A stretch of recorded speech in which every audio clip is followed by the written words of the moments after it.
Hello, I hope you're doing well. This is a beautiful day. Well, I'm living in Britain, but of course the conditions are overcast in Silverstone. Of course, George Russell is sitting on pole position. Perez will be starting P19 due to spinning off in qualifying yet again.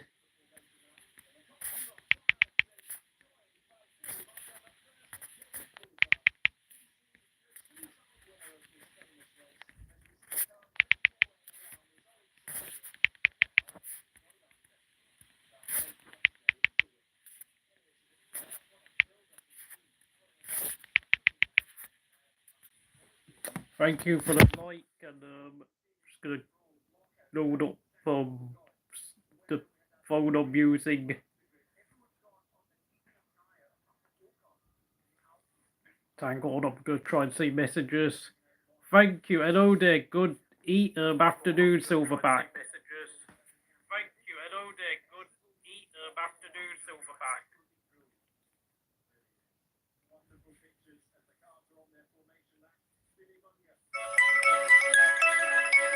Sorry, just hang on.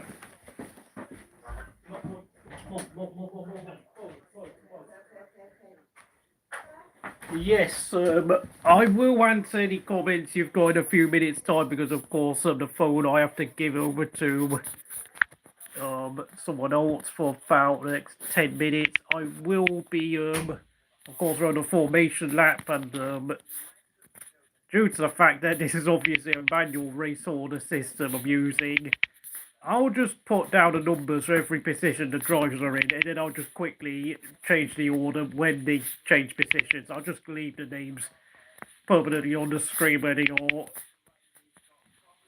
Since I am watching the race live with the TV in front of my eyes for once.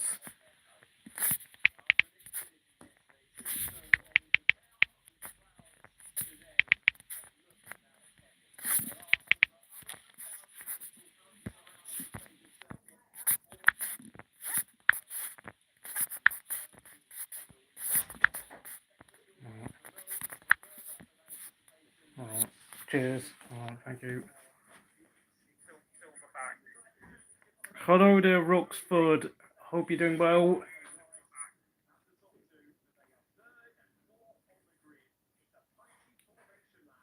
I hope you're doing well today, everyone. Of course, we're forming up onto the grid. Gasly. Oh, Gasly's going in the pits. He's got an issue. I've got no idea what compound tyres everyone's got. Perez is starting in the pit lane. Oh, damn, that is critical. So, Gasly has got problems. Hope everyone's doing well.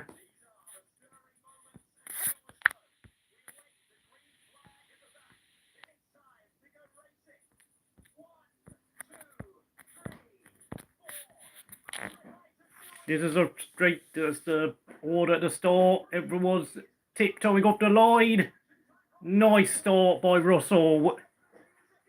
Hello there, say Russell leading the pack. Oh, and Verstappen is going wheel to wheel with Norris. Verstappen, has he got third? Yes, he has.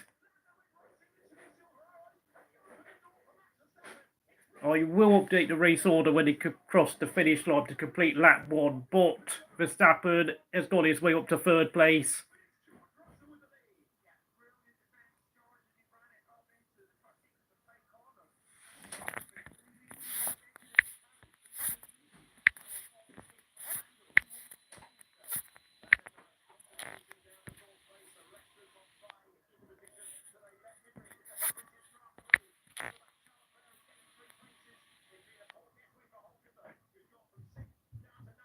Ninth.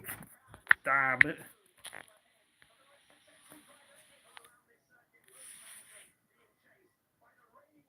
Who's that in 6th place? Is that Carlos Sainz? I think it is.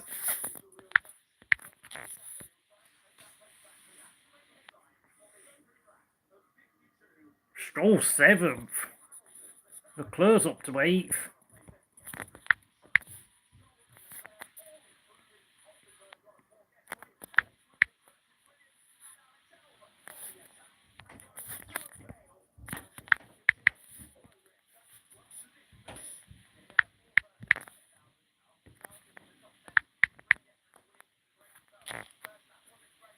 What's up? Oh, it's Astro Seaver in the chat. Well, I can't see him, but Kevin and Kiefer, hope you're doing well.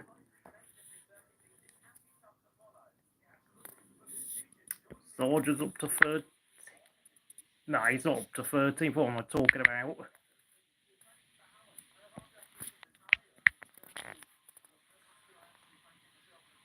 Gasly's retired. He's retired, yet. What a shame. Alpine season, honestly.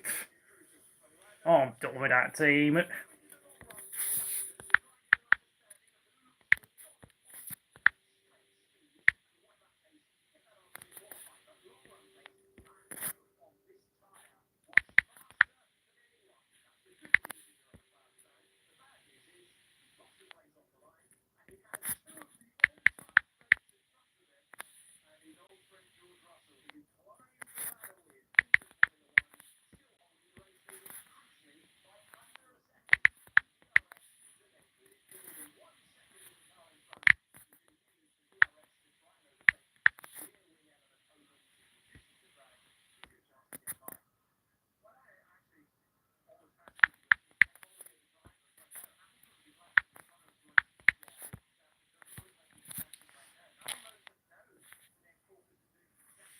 Oh yeah, hiya John Cartier.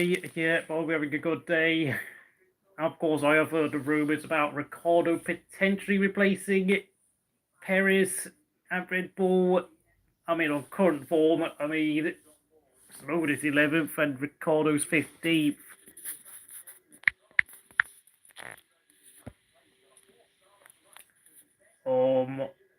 Well, I think everyone else is on medium tyres.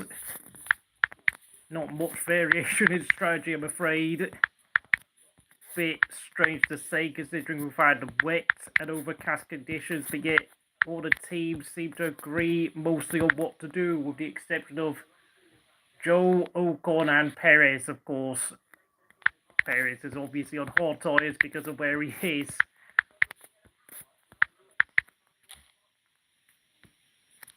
Apparently Sargeant saw Alex Albon do some bodywork. Probably gonna raid in 25 minutes time, yeah. And I think I'm gonna have to obviously put the lap counter on.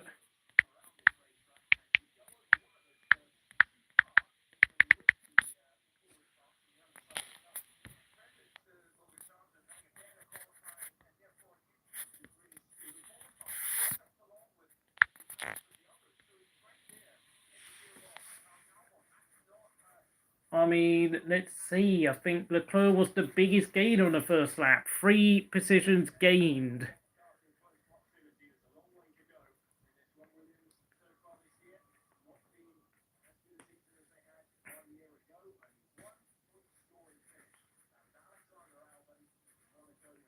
And Russell's already built a gap of over a second ahead of Hamilton. Very, very solid race start.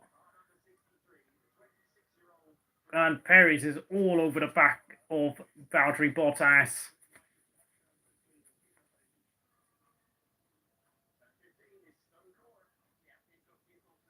Hamilton on for 199 career podiums. Wow, what a career he's had.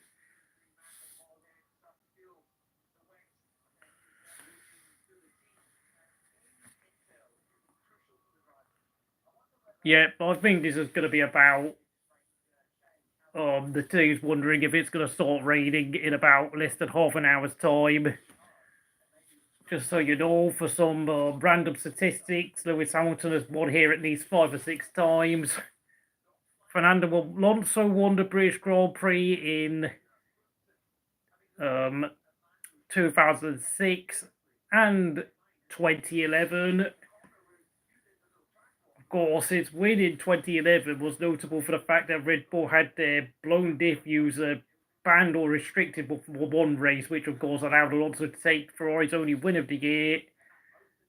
Verstappen, I'm trying to think, did he win? Yeah, he definitely won last year's race. And of course, he famously crashed out on the first lap in 2021 after colliding with Hamilton. And he also won what was then called the 70th anniversary Grand Prix in 2020. But of course, it was a race. It was the second race held at Silverstone during, of course, the 2020 season, aka the pandemic year. So,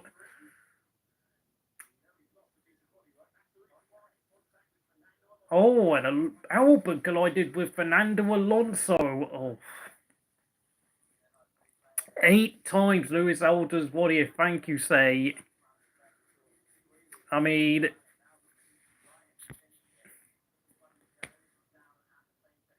oh damn, Albon got his car all sideways and he had nowhere to go but to collide with Alonso. And of course, Russell has the fastest lap.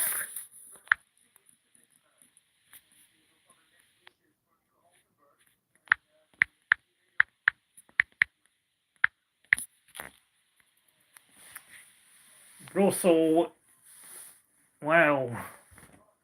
Looks like Lewis Hamilton could well be choosing the correct time to be leaving Mercedes because, of course, I think deep down, I think he always knew that one day he would get sucked into a real proper teammate battle with Russell, and with Leclerc obviously not being the most consistent driver, you know, I think he's picked a team where he has a teammate where he could just about dominate. Well, not dominate, but just about consistently beat over a course of a season in what I presume could be the last 2 or 3 years of his career. I hope no climb. Oh yeah, the just stop oil idiot from 2 years ago coming onto the track. Absolutely ridiculous. By the way, like just stop oil came onto the. Have been invading not only sports events, but like they've also invaded Formula E races. I mean, Formula E is obviously supposed to be a series that is obsessed about climate change and producing sustainable sources of energy and fuel, but I mean, I even seen their races get disrupted, and I'm just sitting there thinking, is anyone going to tell these people what Formula E's about? Like, are these people just obsessed about stopping people having, any form of personal transport and making everyone basically live in a pod and have to all be forced to like do what the government tells them to do? I mean, because I know a lot of people have realised that, and I'm going to say it very publicly, that a lot of these environmentalists, the Just Stop Oil crowd and so on, they are full-on communists. They are full-on communists. They're not, you can't, these people, I've seen them form Reddit pages called anti-cars or whatever.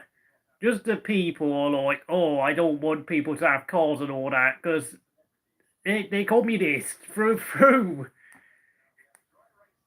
And then, of course, whenever you sit there and ask them questions about China and India, about the level of pollution that goes on there, they don't really say much.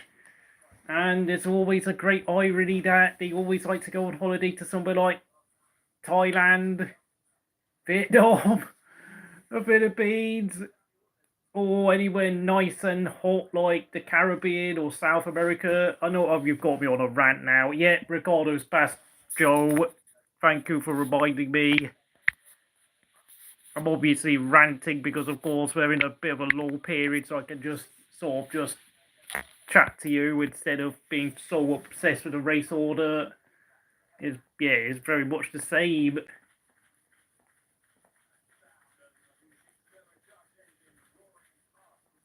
Oh yeah, Perez is now up to 17th.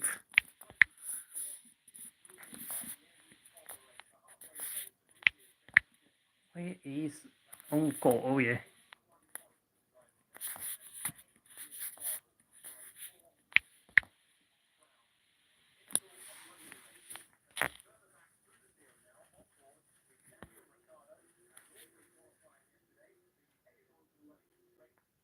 Oh, very nice pass there by Ricciardo on the Wellington straight.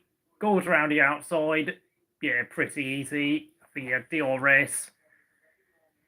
Oh, and Magnussen's 15th.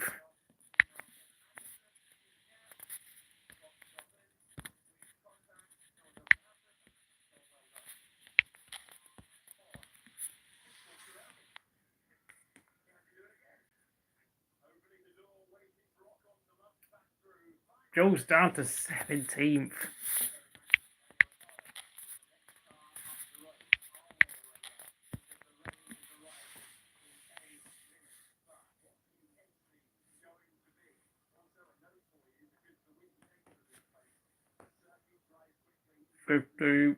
Who's 14th? Yep.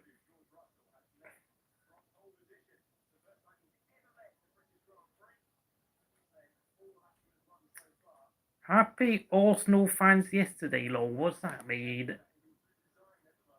Oh, right. Is it because Eric Ten Hag signed a new contract extension? Or was it because Tottenham, I don't know, did Tottenham sign someone or something? Or was it Chelsea? McLaren isn't far behind Ferrari in the constructors yet. That's not a surprise. Ferrari, to be honest, I don't think they've done much wrong recently since, of course, the debacle at Montreal where Leclerc got pitted too early in the wet conditions and Sainz spun off. Rain expected in 7 laps time, and it's going to last for at least 10 minutes, so that could be at least 6 laps of rain at least.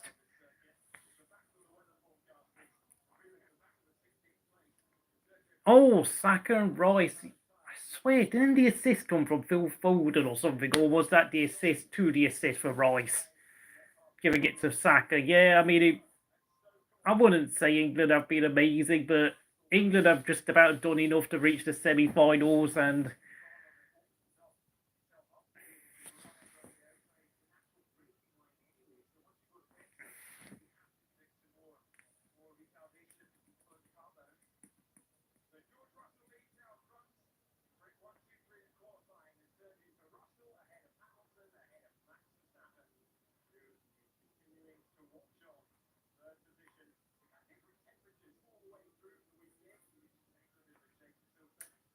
I think a lot of people need to remember, though, I think the Netherlands arguably have had an easy run to the semi-finals themselves because, of course, with France and Belgium finishing second in group, it means that the Netherlands actually avoided playing either of those teams, which had it gone to the form book, that probably would have been the case for the Dutch, but of course I'm here to talk about Formula One.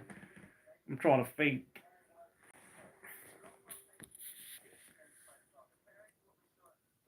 Yeah, I think McLaren are going to beat Ferrari, the constructors. It's no surprise. Has there been any changes to the race order? Oh, yeah, Zhou's now down to 18th. Of course, Russell still has the fastest lap of the race. Verstappen is pulling away from Norris.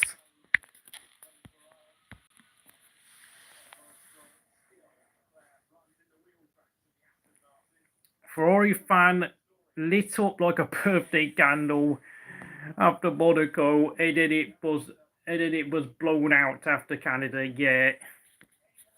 Oh my.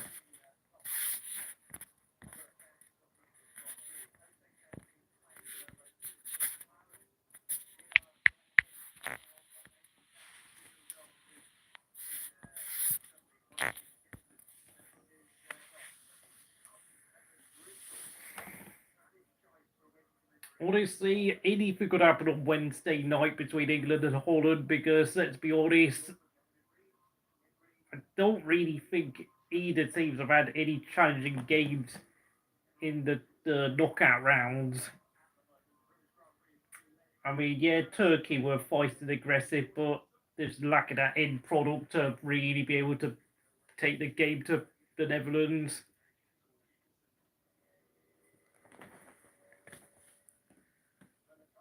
And then, of course, we've got Spain and France. I mean, Spain, one of the best footballing side in this whole tournament, versus France, who are very similar to England. very defensive minded.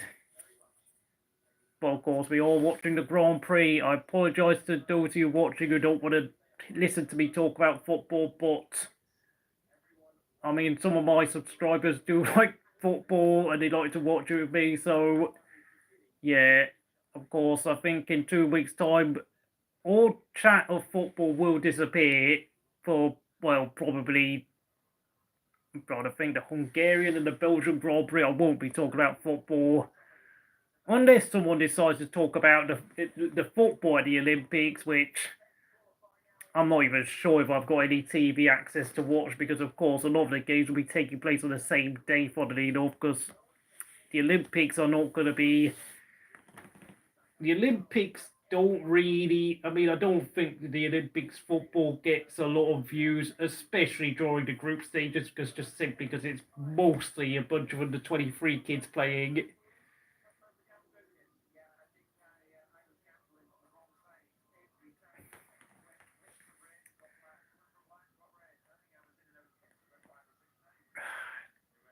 All I'm going to say is with the England versus Holland game, it's going to be about who turns up and executes their chances, who defends well, who keeps good possession of the ball, and I think both teams will be trying to keep their mistakes to an absolute minimum, and I'm pretty certain both Koeman and Southgate will pick the same starting lineup because it is far too late in the tournament to make huge changes.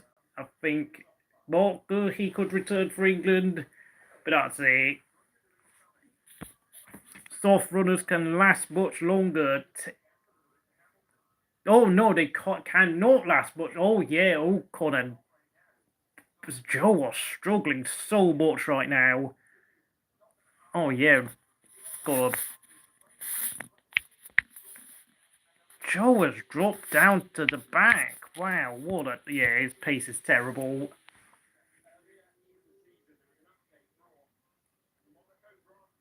No, but I can't see any changes to the race order. Stroll is still in 7th place, I think. Yeah, but now Zhou is pitting. I mean, he started, where was he? 14th, and he's dropped to last. That has been a disastrous stint for Zhou. No, I mean, obviously, they chose the alternate strategy for Zhou because, let's be honest, their car's not quick enough, but I can't imagine him being very happy in that cockpit right now. And with, of course, Audi coming in 18 months' time, he's got to pull out some huge result if he really wants to keep his seat for Sauber next year. I mean, Hulkenberg is going to take one of the seats. It's pretty much a fight between Bottas, Zhou, and maybe Porcher and Maloney for that second seat at Sauber.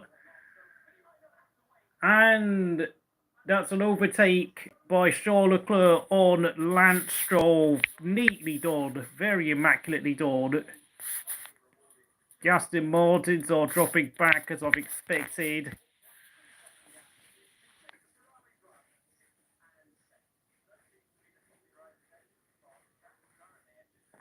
It's not been the most exhilarating race so far, but we are now 14 laps into the race. This could be a bit of a slow burner today. Typical Alpine retirement. I mean, Gasly had a 50 grid penalty and a DNF for some... Yeah, Williams would rather have Bottas over Ocon. Yeah, I would agree with that. To be honest, Esteban Ocon has damaged his reputation so much this year. It's not even funny. I mean, I would not be surprised if Esteban Ocon ends up being forced to take a sabbatical and he ends up taking a reserve driver's role somewhere at like Mercedes or Ferrari, because the guy is more trouble than he's honestly worth at this point. To be honest, the soft tyres have just... I think they were already deteriorating around lap 8. That's the problem. Oh, look at this. Norris is just half a second within Verstappen. I've got to fight for 3rd place.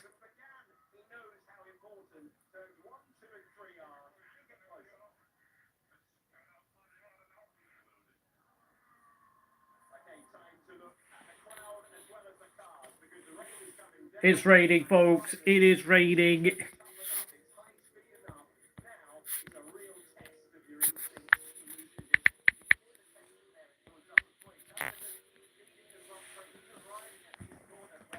Who will get the other seat at Haas? I don't know. Well, Ollie Behrman's been confirmed as a Haas driver for 2025. Hulkenberg's going to, you know what, I'll type it out.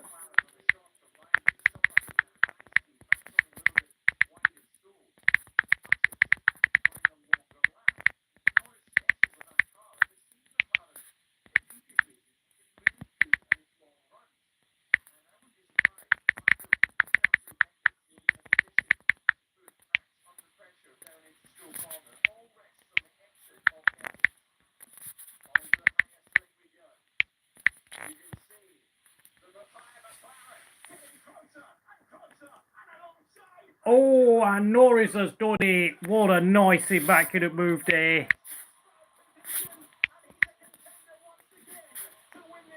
15 laps into the race. Norris in the top three. All British top three, everyone. 1, 2, 3. And the fastest lap is indeed Lando's.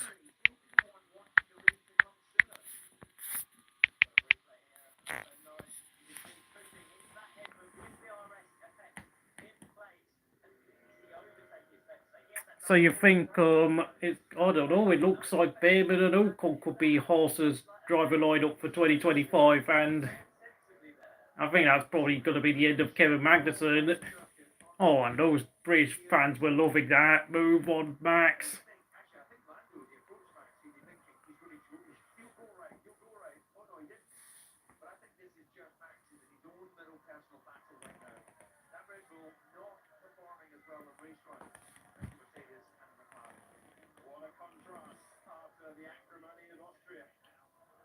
Oh, Magnussen takes Ricciardo.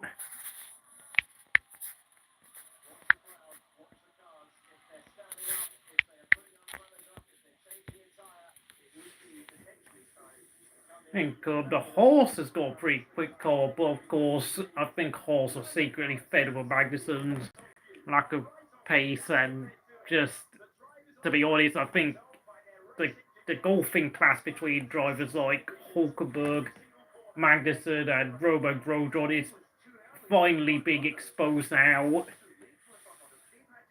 It's just, I've always had my suspicions that Magnussen and Grosjean were just very much bang average midfield drivers, despite their burst of speed from time to time. But yeah, you know, Hulkenberg has got his kind P9. I mean, Haas have got a quick car. It's just they don't have the personnel to really capitalise on their car's potential on a regular basis. And I think it's safe to say Hulkenberg is going to, losing Hulkenberg is going to really damage Haas. As for Sauber, they're getting one head of a driver who, at the age of 37, is still clearly on the top of his game, despite never picking up a podium in 180 odd races in Formula 1. That is one hell of a strange record. It really is one ridiculously weird statistic anomaly that makes no sense. But if Sauber can give Hulkenberg a race-winning car, that guy is going to explode into life.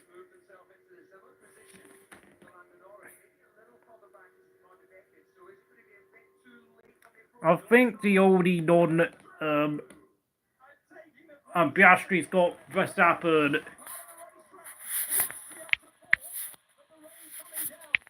Yeah, the Red Bull doesn't handle well in the wet.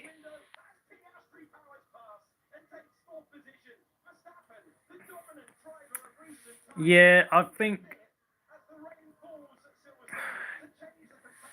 I don't know, I know a lot of British fans used to really hate Sebastian Vettel. I think the only reason why Kimi Räikkönen is probably the only driver that British fans can either like or tolerate is because Kimi, as we all know, very rarely got involved in on-track incidents throughout his career, and he only ever had one maybe 2 championship fights with Hamilton, if you obviously count 2008, but I mean, I know Kimi made a joke comparing Lewis Hamilton to James Hunt a couple of years ago, so I think even with Kimi, there's a few British fans who don't like Kimi, but we all know that was a joke. Apparently, people started calling Kimi racist for that, which is absolutely ridiculous. I mean, I don't even get it, because it was, I don't know, Lewis Hamilton wearing one of his fancy outfits on a scooter, and then James Hunt having a fag and a beer in one hand in the picture. Hamilton's in the lead. New race leader, folks.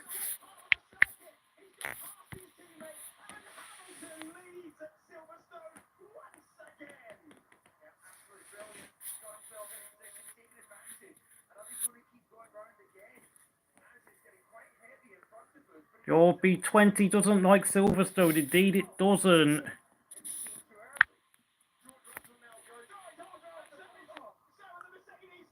Oh, the Mercedes have gone off the track.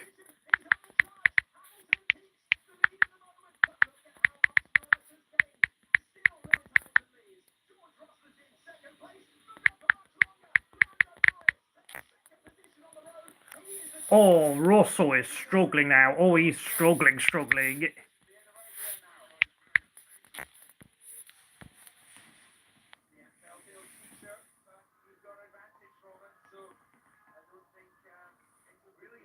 I do wonder, is there going to be someone who's going to take a gamble to the pits?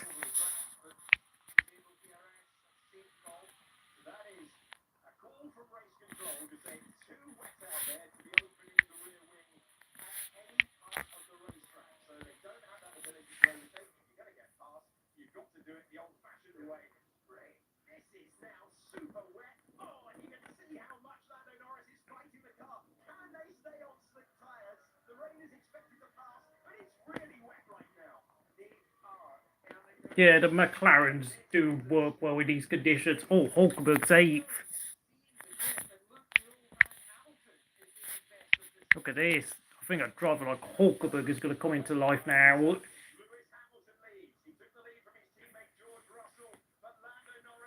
I think, for those who know me very closely, I have always rated Nico Hulkenberg quite highly.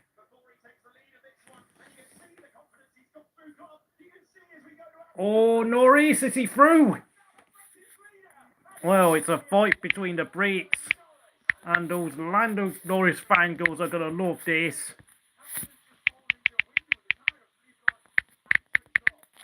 The Mercedes don't like the conditions. Oh, Piastri, he's surely got Russell, yes. He's going to get Hamilton in the moment.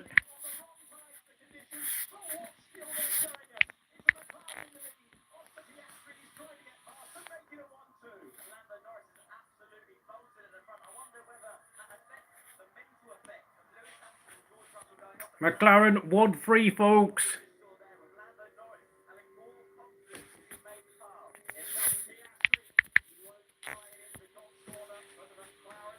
Everyone is still on medium tyres. I am wondering, will there be a pit stop for... Oh, yeah, Leclerc Perez enters.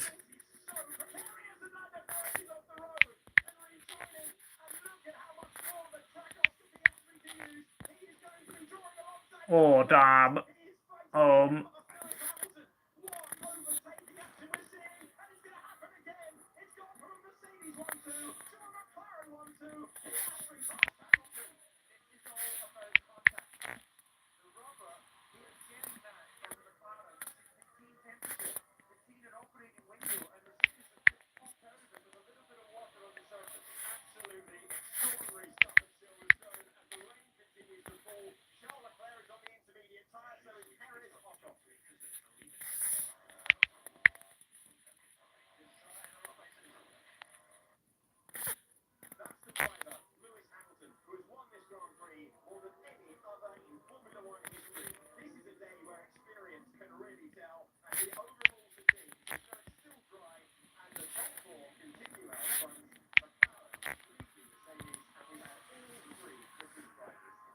Yep. Sainz is catching up. Oh, yeah, he's just less than a second within Verstappen. That Red Bull is not working in these conditions. Zhou and Ocon have got onto Inters.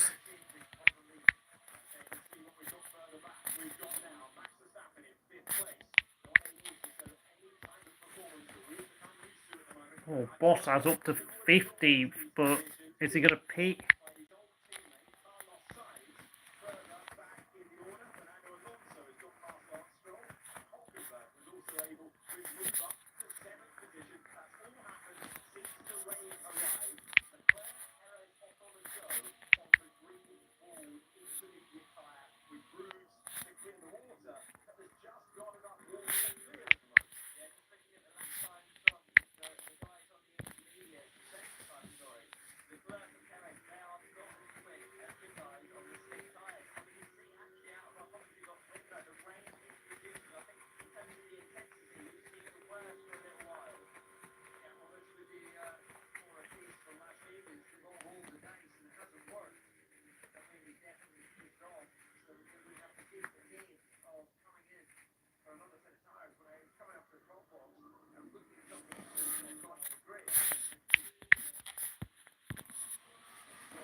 I'm not sure these Inter tyres are going to be working very well.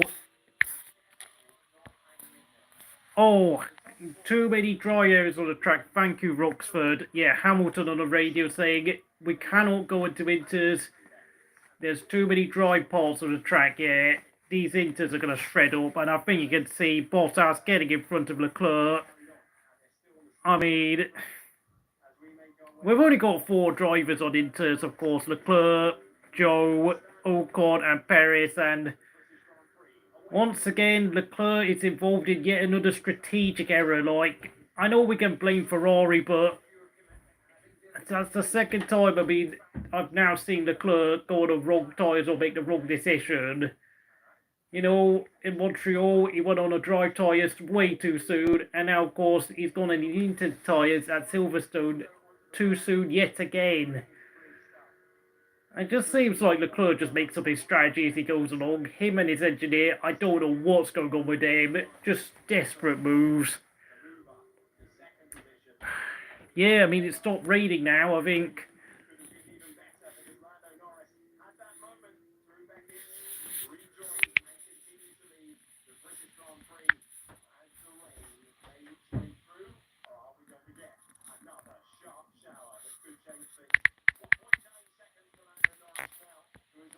I bought a cloud emoji to show that the rain has stopped, but it is still overcast, and it's now forecast that rain will be arriving in 4 minutes' time.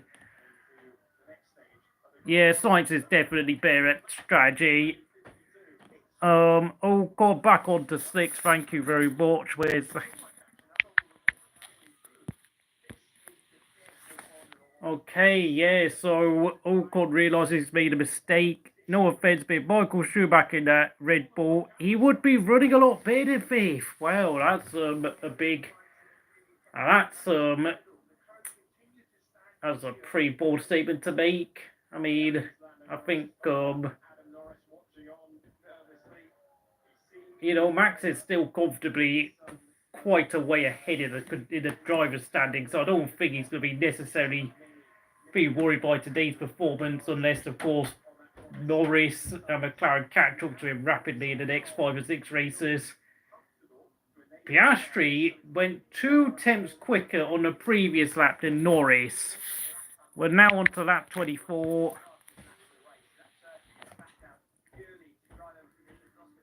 I'm going to be interested to see Ocon's lap times because, of course, I could well be catching up with Perez. Well, he's 30 seconds behind Perez, but he could be catching up with him soon. And Leclerc is now 25 seconds behind Bottas, and he's rapidly dropping back. That is really bad. Oh my lord. Now he's 26 seconds behind, all within half a lap. Damn, he's now almost 27. I mean, it looks like Leclerc, Perez and Zhou are going to be gambling on the rain arriving in the next 2 laps but the problem is their tyres are shredding quite rapidly. Now Leclerc is 28 seconds behind Bottas, and Ocon has now closed from just 30 seconds to 24 seconds within a space of a lap behind Perez. I think the inter-runners are running about 6 seconds a lap slower than everyone else. Like, oh my lord, I think even if the rain comes, those tyres are already shredded. They've got to... This is ridiculous. I mean, it's funny that. I mean, when it comes to race strategy, Sainz is as sharp as a whistle, but when it comes to choosing teams, yeah, Perez is going a lap down. Yeah, that's a disastrous decision by Red Bull to put Perez on the Inters. I mean, why did Perez not pit? I mean, I know it could start raining again, but those tyres are shredded because they're overheating. They're not supposed to be running in these warmer, dry conditions. There's no water to moisten the tyres up and keep the temperatures cool because they're not. This is not their operating temperature operating window. Leclerc is. Was that Leclerc?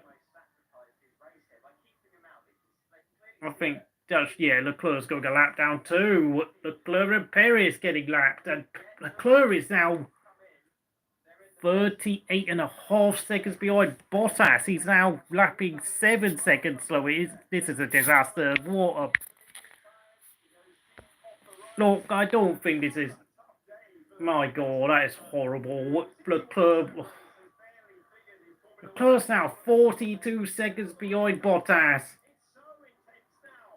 And now Verstappen's coming around to lap his teammate, and I think Sainz is going to be doing the same to his teammate in a few quarters' time. Oh, this has gone terribly wrong. 12 seconds a lap. Oh my word, what the hell did he...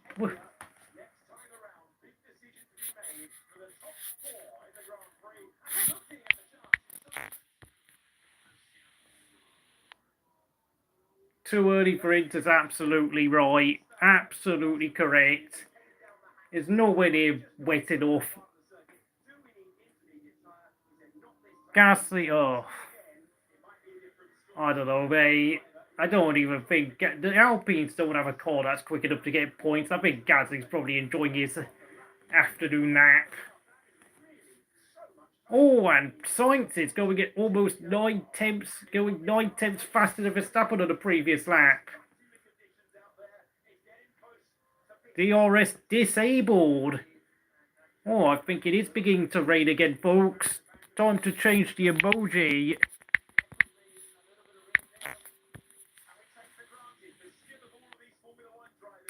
Now, if those intermediate tyres have kept in shape, we could well be seeing Leclerc reduce that massive 53-second gap to Bottas and cut it down to, I don't know, 20 seconds in about a couple of laps' time. Oh, and Piastri has closed up to his teammate. Just over half a second behind him, but they're slipping and sliding in these moistening conditions. It is raining. Box. Verstappen is going to pit. We're going to see Verstappen pit. Yeah, he's pitting.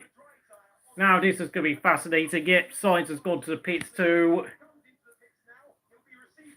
My God, the F1 graphics have improved so much in the past few years. This is quite incredible. Of course, I am going to see how... oh, and Hulkenberg's ping too, so obviously... Was he up to... God, I didn't realise he had gone up to 7th. I didn't update, sorry. Oh, and Alonso's up to... Oh, down to 10th, 11th, 12th. Okay, so that's...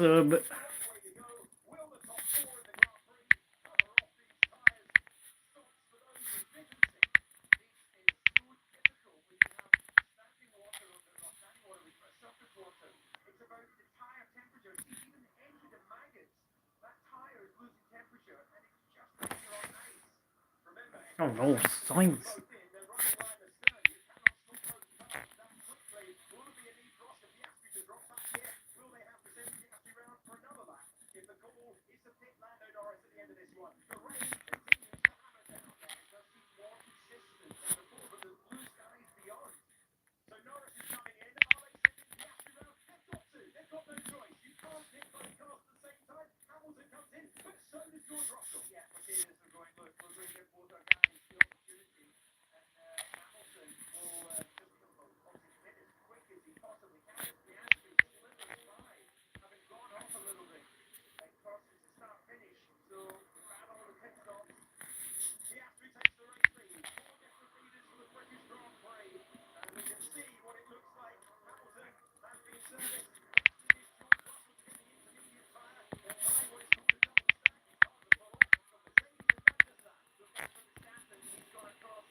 Plenty of cars pitting, double stacking, Piastri's in the lead.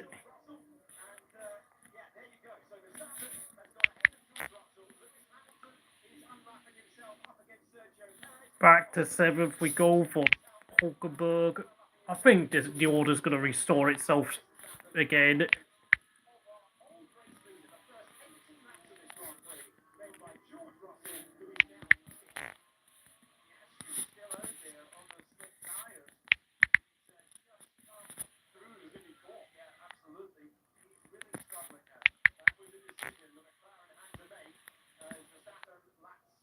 I think Piastri needs to pay.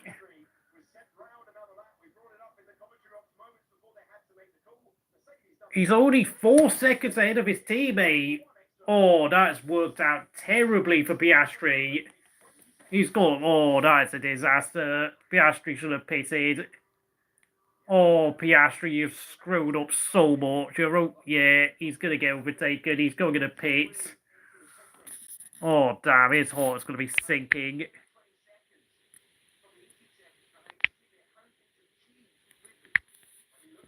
What a terrible mistake. Oh, yeah, Leclerc's pitting, but that's because his tyres are shredded, just so that you know.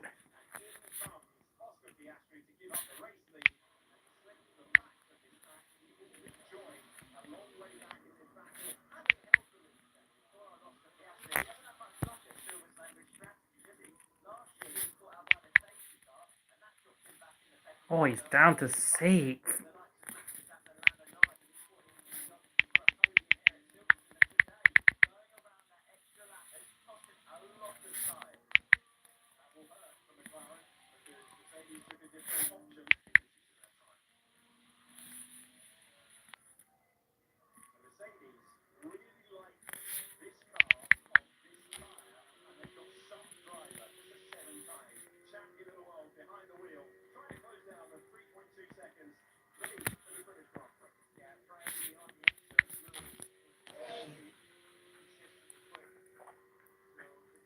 Verstappen's up to 3rd. What yet? He timed that to perfection. 7th.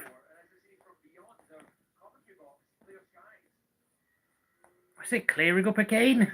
Blimey. The conditions are erratic here in Silverstone.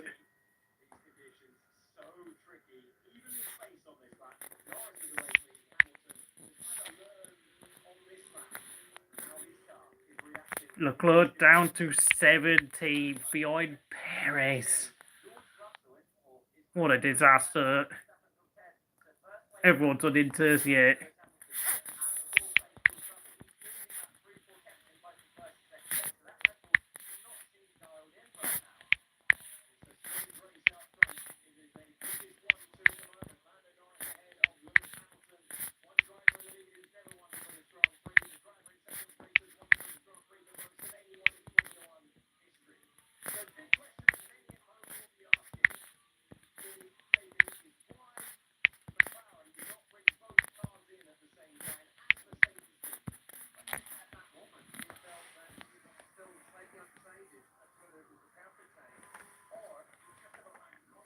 Perez is pitting. I wonder what he's going to do.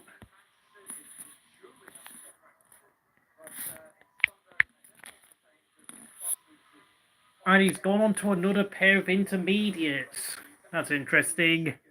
5.9 second pit stop for Perez. Yeah, this is typical British weather, everybody. Thank you for that, John. Everyone's pitted. Yeah, the tyres are a bit... Yeah, these inter tyres are garbage. Oh, a Red Bull. What was that pit stop? Terrible. Not that Perez is going to score points. He's definitely just that Red Bull for his pension fund. It's a good thing he signed that contract because, of course, if Red Bull do decide to boot him out now, he can just sit around in his arse for the next year or so, just, I don't know, enjoying his fortune, and it'll probably just end up going to IndyCar or something. Apparently, Sector 1 and Sector 3 are into conditions, but The Wellington Straight and the Luffield hairpin is completely dry according to the track map. Hamilton is taking time out of Norris now.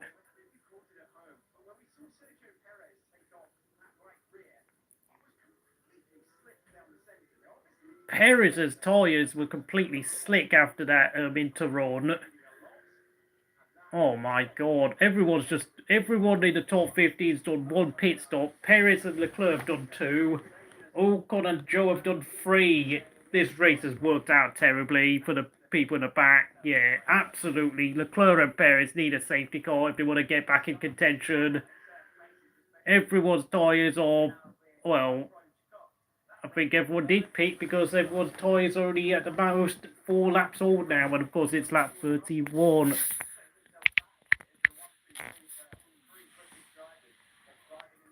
Piastri gaining on Sainz, yeah, well, I mean, Piastri must be really sad though. Russell is going faster than Verstappen. He's closing in. He's just within 2 seconds of the Red Bull driver. The rain is going to last another 6 laps at least. But Hamilton says there's no rain anymore.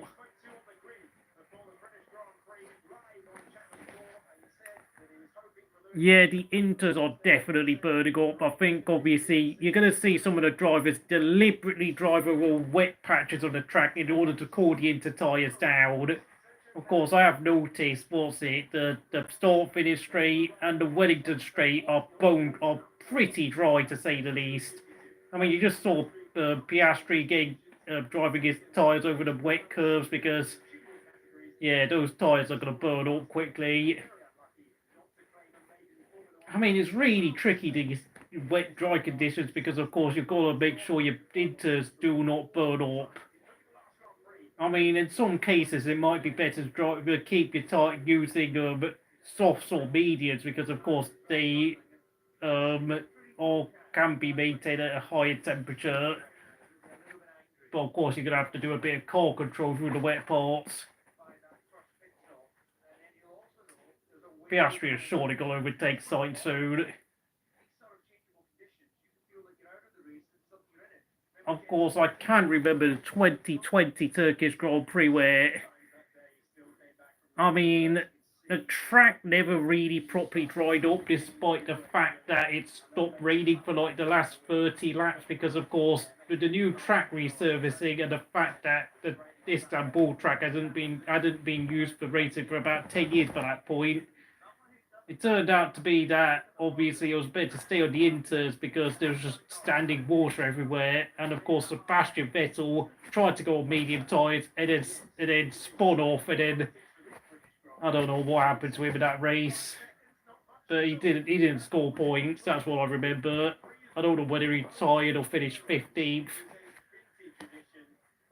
But anyway, yeah, Norris is in the lead. He has the fastest lap. Second, Hamilton, Verstappen third. I'm just making sure my race order is correct. Russell fourth. Fifth, Sainz. Sixth, Piastri. Hulkenberg is 17 seconds behind the top 6 in 7th. Best of the rest once again. Stroll 8th. Alonso 9th. Stroll is beating Alonso again, funnily enough. My God, I mean, Stroll has definitely turned the tables on Alonso, which is something I never thought I'd be saying. I mean, has Alonso past his best? I'm beginning to think so.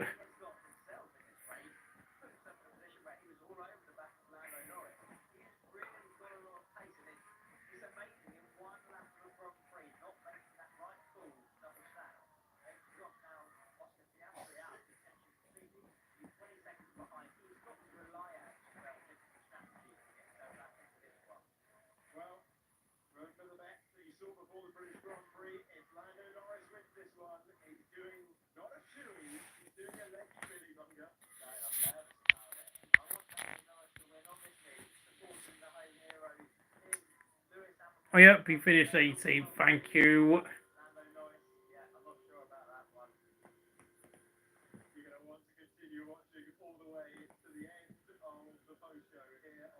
Oh, yeah, Vettel finished 3rd in 2020 Turkish Grand Prix after starting 11th. But of course, was he? I think. What? Oh my God, Russell's out.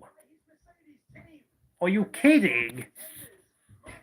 He's out. Russell's out, folks. The pole sitter is retiring. Are you kidding? Well, that's a shock. The hell happened to his car?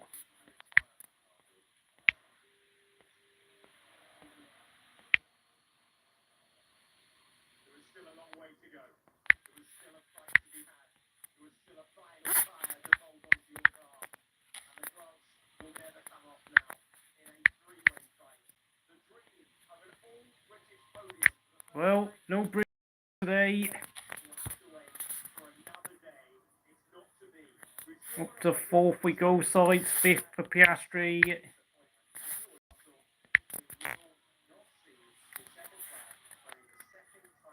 I think today's race has actually delivered a fair bit of entertainment. The British Grand Prix always delivers, unless of course it was last year's race where Verstappen walked away in the lead.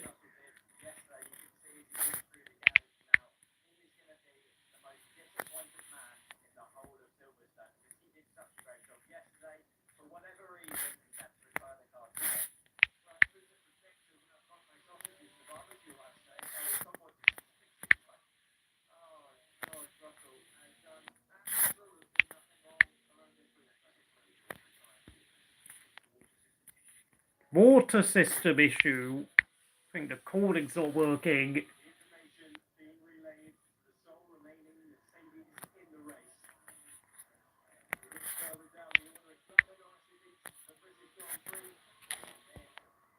I'm just going to wait for all the other cars to catch up with Russell, who's pitted. Of course, Leclerc now he just got in front of Russell.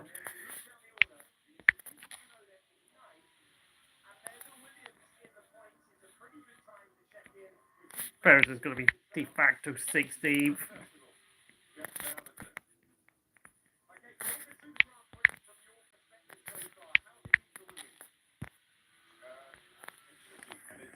No stone face on total. Yes, water system. Is Billy Bonga still racing? I don't think he is. Funny thing is, 2021 at Turkey, Vettel went on mediums. And Vettel spun in the pit lane and he still finished ahead of Mazepin. I know Billy Bonga went and raced in, what was it? Was it the British Formula 3 or the GB3 series for a bit? I don't know which series was it. Formula Regional? But I think was it. I know he won a race there being the first driver to win a race using hand controls, but that was more because he won. He took advantage of the fact it was a wet race and he made the right decision on tyres. But no, I don't think Billy Bonga races anymore because I think he just ran out of money, and the fact that unfortunately he never got the chance to be able to get some sports car team to want to sign him up and spend money on building hand controls for him. And I don't know, it seems like he never got, no one in the BTCC wanted him. I mean, Magnussen's up to 11th, just behind Albon in 10th. Albon is great in the wet conditions as well, mind you. Everyone's on intermediates. That's a shock. Rain ending in 6 minutes. Yeah, I saw the signal. Yeah, no 3 week. Well, I mean, we've now got, what, 24 races a season, and I mean, you've got to realise not every racing seat pays you like a full-time salary, because of course a lot of racing drivers these days are paid drivers, so well, I don't know, for all we know, Billy Bonga might not even be someone who even wants to race anymore, because of course Mark Webber hasn't raced in anger for 8 years now. Kimi Räikkönen hasn't raced for almost 18 months.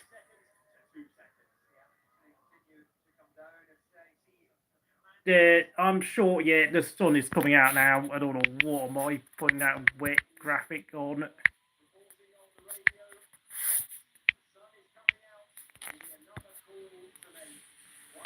Oh.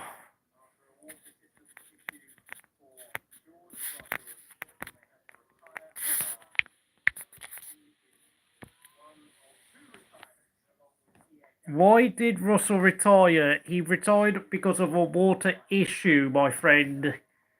Thank you for coming onto the channel, not your average guy. Water issue ended George Russell's race, unfortunately. And I think, yeah, it probably has caused some problem with the engine and the hydraulics because of that issue. The water cooling is very important in a Formula 1 car because they run at, a lot of parts are running at about 800 degrees Celsius inside the vehicles. I don't know what the equivalent of that in Fahrenheit is, but yeah.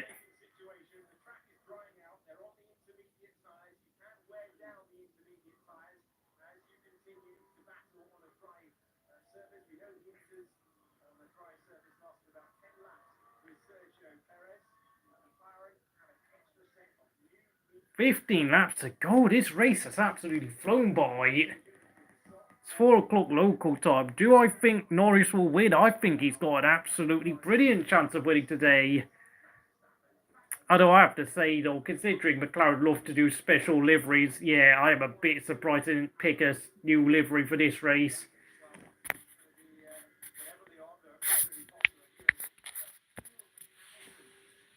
Thank you for the 3rd like. I remember Kimi Räikkönen eating ice cream, yeah, 2009 Malaysia, yeah, I think we all know that story now. I mean, Norris has got a gap of less than 2 seconds over Hamilton, but I think as long as Norris can nurse the tyres, maintain his pace, he's got every chance of winning. And of course, there's always a chance someone could go and pit and go on to like mediums or soft tyres, but of course,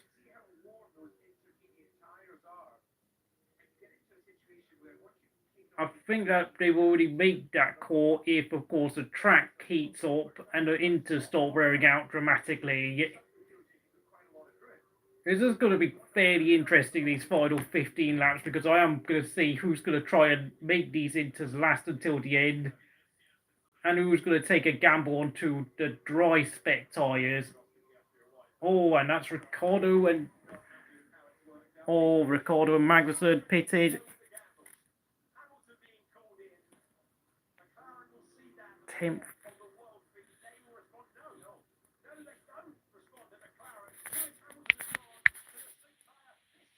Oh, Hamilton's pit.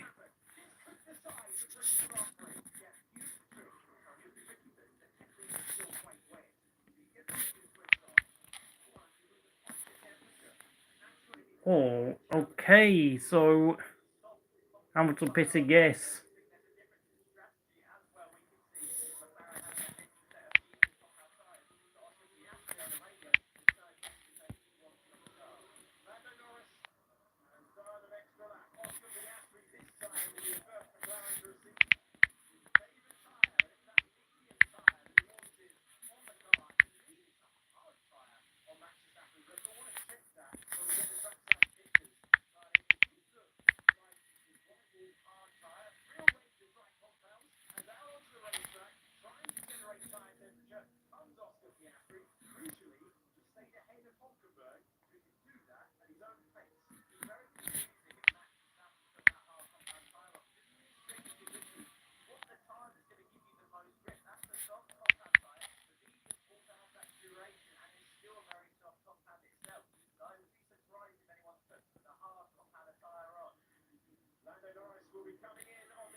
Hamilton's leading.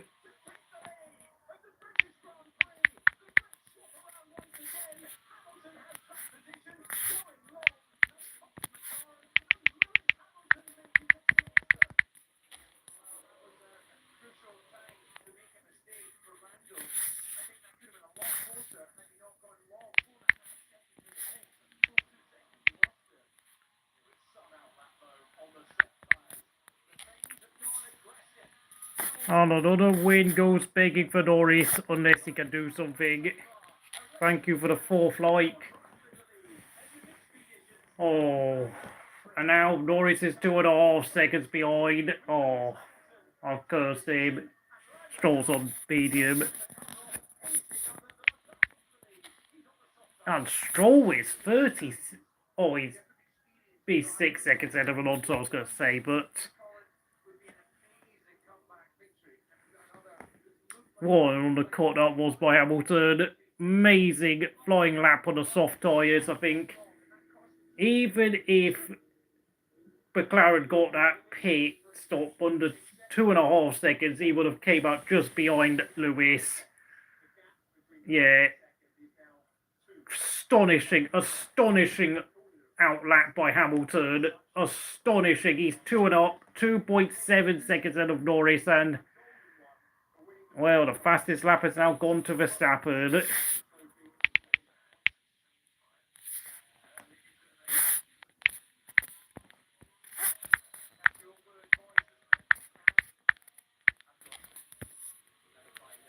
Thank you for the 5th like. And yeah, Piastri's now got the fastest lap, 1:29.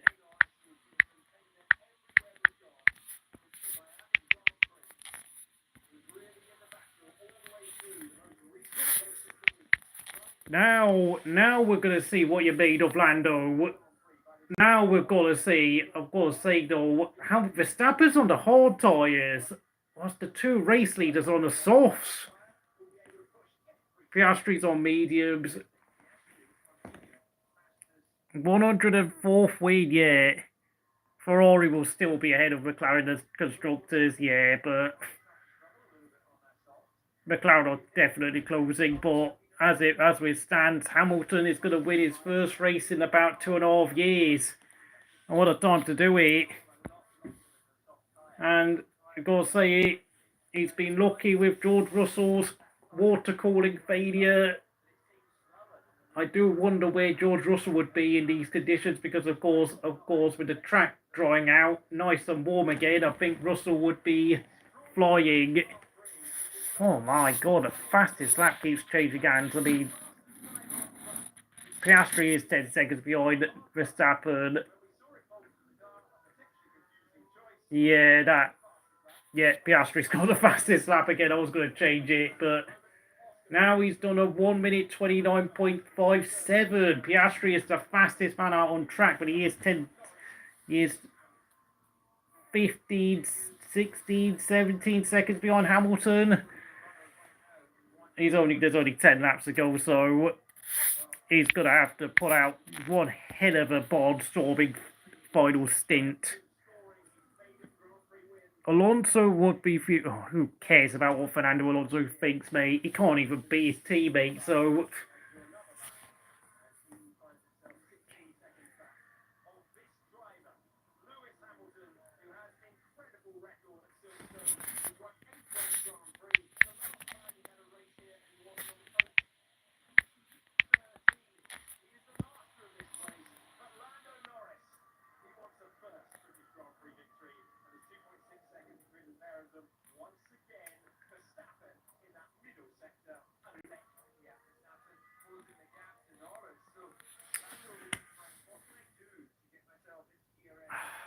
God, Norris, he can't close in on Hamilton at all.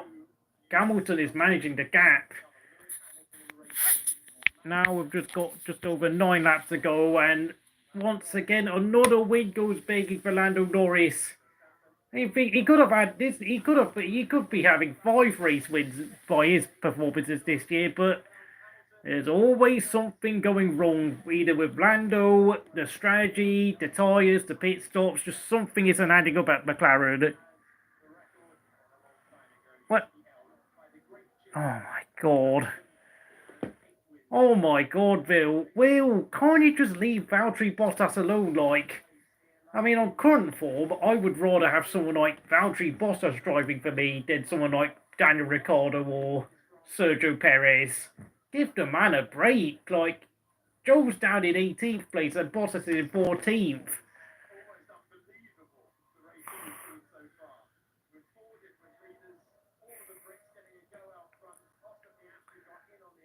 Gotta give a huge credit to Nico Hulkenberg, 6th place, ahead of both Aston Martins. What a race he's had this weekend. Just today. Well, I mean, goodness me, Sauber again, one hell of a driver. I mean, obviously, if I was to pick between that Hulkenberg and Bottas, yeah, it's got to be Hulkenberg. There's a no-brainer. And, of course, fastest lap to Verstappen.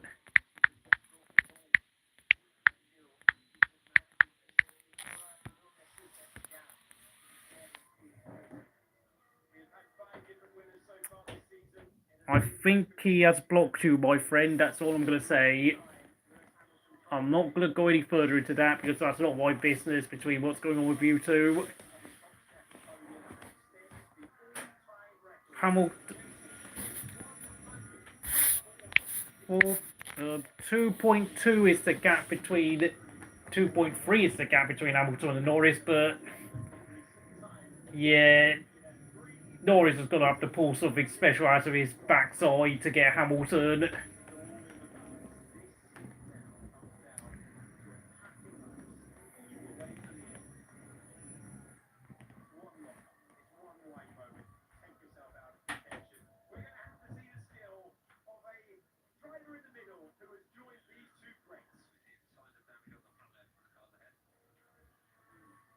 Oh, apparently the front left tyres is deteriorating for Hamilton and Norris.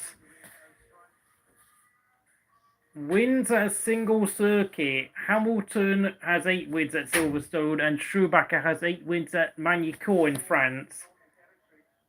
I think Gates said has 6 wins at Monaco. Graham Hill has 5 wins at Monaco. And I think Vettel has 5 wins at Singapore. I don't know where Prost's 5 wins have come from. Is it...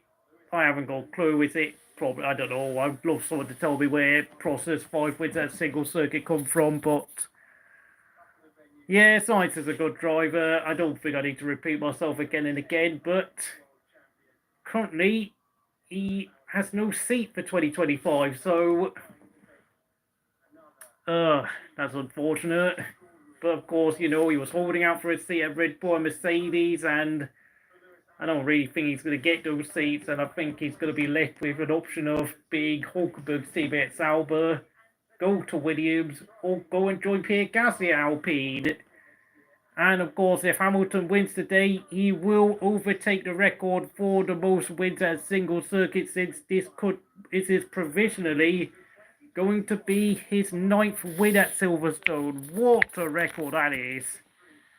Say what you want about Lewis Hamilton, but the guy absolutely excels around Silverstone. And he is managing the gap to Norris very well. 2 seconds is the gap between Norris and Hamilton. Norris just doesn't seem to be able to get anything out of Lewis. I mean, Lewis knows what it's like to be leading races. I mean, it's no shock. Norris is just... Norris is now having to look at him in his mirrors because he's got Max catching him. But of course, Max has set the fastest lap. So we're actually going to get a role reversal between Norris and Verstappen. Verstappen is going to be the predator chasing Norris, who's now become the prey. So, unfortunately, yeah, Norris has got a bit of defending to do, and I think this will seal the race win for Hamilton. I will say I do feel sorry for George Russell, because I really do wonder what George would be doing right now. I think we'd be getting one hell of a fight, and Albon up to 9th. Tsunoda down to 10th. I think we've had an overtake there.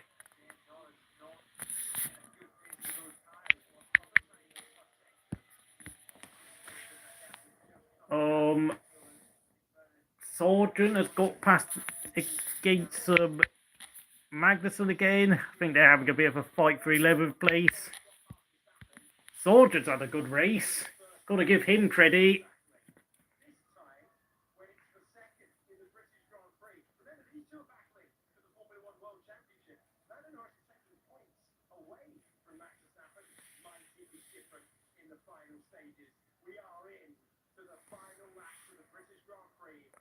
Oh my god, yeah. Yeah. My god, arguing over who's the better driver between Valtteri Bottas and Felipe Massa is like arguing, do you prefer to eat pears or do you prefer to eat apples? Who cares? Anyway, I mean, funnily enough, of course, Bottas did beat Massa in all three of the seasons they had a teammates at Williams, so that's why I refuse to criticise Bottas, because Bottas does have his moments. It's just that a top team, he just couldn't take the fight to a driver like Lewis Hamilton as the peak of his powers. Yeah, one.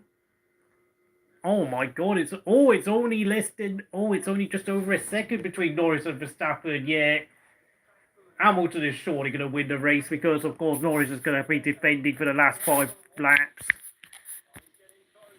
And Verstappen's got DRS. I don't hate.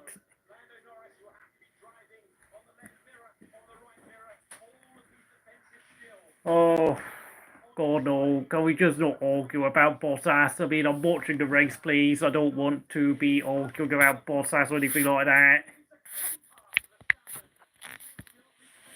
I mean, we're only arguing. I mean, when it comes to Bottas, we're just basically doing a debate of who's the best number 2 driver, and that's it. Oh, Piastri's got fastest lap.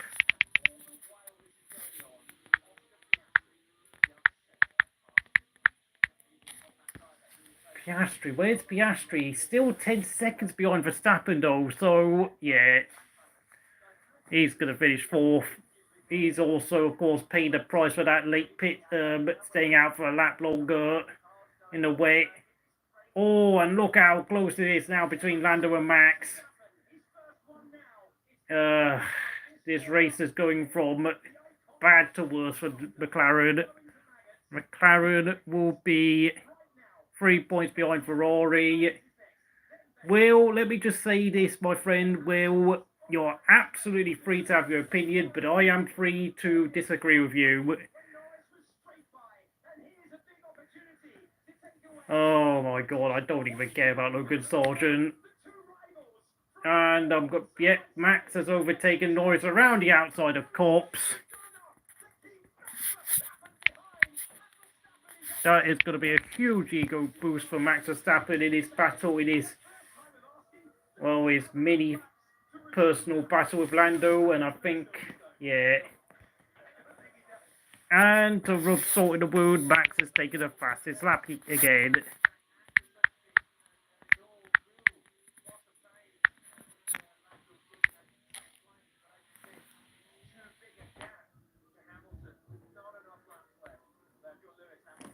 Yeah, I think it's safe to say he has blocked you, my friend. That's probably the reason why you cannot see his comments. That's got nothing to do with me. I actually cannot, well...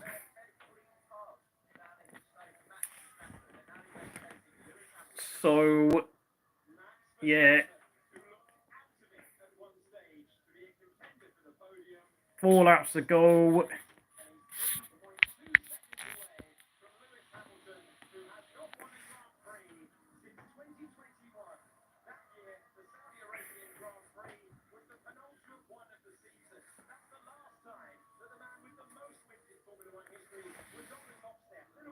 I think we have to appreciate how good Lewis Hamilton was when Nico Rosberg left the team after 2016.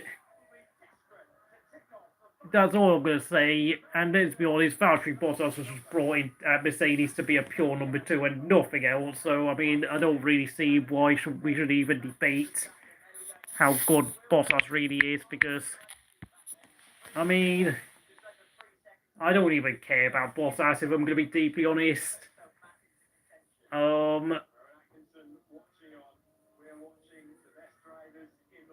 Hell, I know that there's even been people saying that if Bottas had gone to Ferrari, they probably would have done a better job than Kimi Räikkönen, but as far as I'm concerned, that's completely immaterial and pretty irrelevant for me. Perez is that Perez getting lapped again? Oh my goodness, what a day from hell he's had. I will say one thing though, Perez has been absolute toast the past few races at Red Bull. He is redefining what it means to be a number 2 driver at Red Bull. Oh my goodness me. I swear he's been even worse than Albon and Gasly when he were there at Red Bull.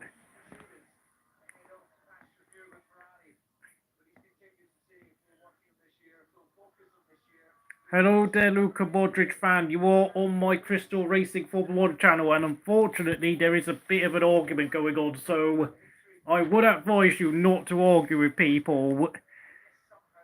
Yeah, you know Max Verstappen, yeah. Just so you know, I used to be a massive Kimi Räikkönen fan, which is why I got into Formula 1. Oh, we've got 2 laps to go, folks. Of course, Kimi Räikkönen won the 2007 World Championship, and he won the 2007 British Grand Prix around this track at Silverstone. McLaren are 6 points behind Ferrari in the Constructors' Championship. Yeah, God, please don't get involved because it's really childish.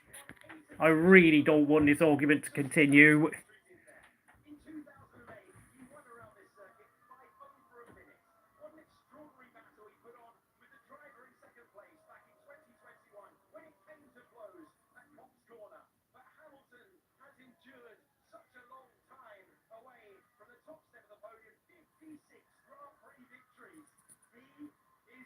My God, it really does feel like 2021 again, doesn't it?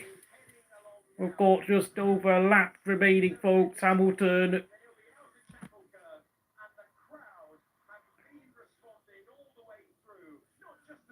I mean, obviously, we don't have white flags in Formula 1 like we do in America, but the way I see it, he is about to see the white flag. I'm just making sure my race order is correct. I don't think we've had any overtakes apart from, I don't know, Albon overtaking Tsunoda. And of course, Sargeant getting past Magnussen. This has been a very much a reminiscent performance of Hamilton's peak days between 2014 and 2021. Fastest lap to Piastri.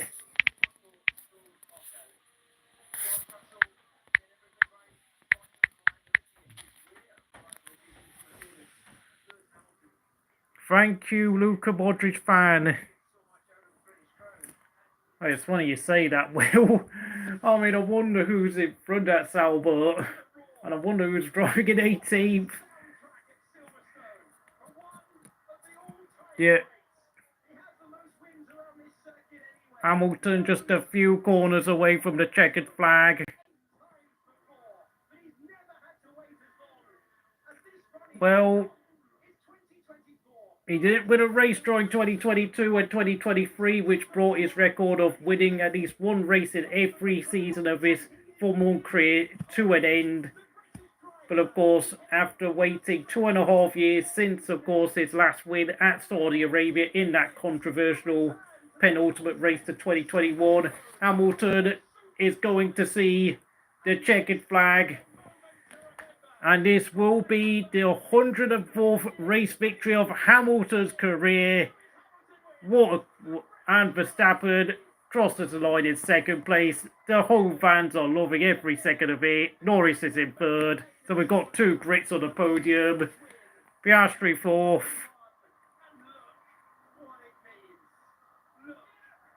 Oh, and look at the scenes of the Mercedes garage. That's 2 wins on the bounce for Mercedes, by the way, folks.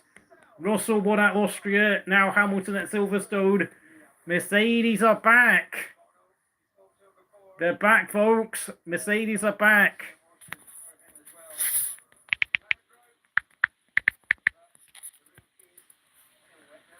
Disappointing for Mercedes to lose George Russell to retirement, but due to a water cooler issue, Gasly retired on the first lap without even getting to the starting grid because of some mechanical issue, which just about sums up Alpine's season so far. But Alpine remained in 7th place in the... Well, no, they don't remain... Are they in 7th? Don't know. Don't think they are. I think Haas have gone up to 7th again. Because, of course, 8 points with Hulkenberg in 6th place. It's definitely taken Haas back up to 7th place.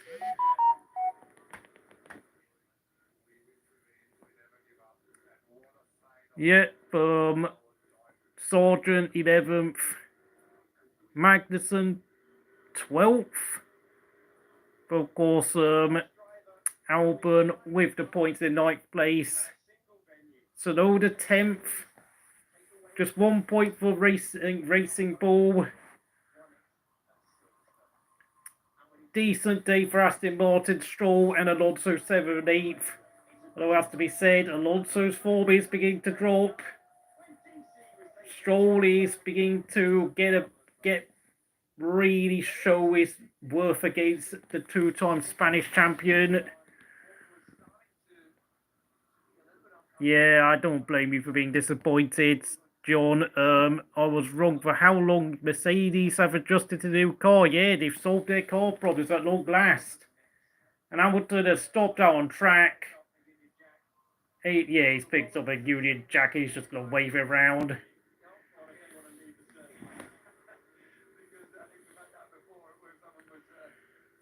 Oh my, this is going to be... Oh my God, we're going to have to wait a long time for Hamilton to get back to the pits, aren't we? Because he's going to basically go into full Valentino Rossi mode and just banter the crowd.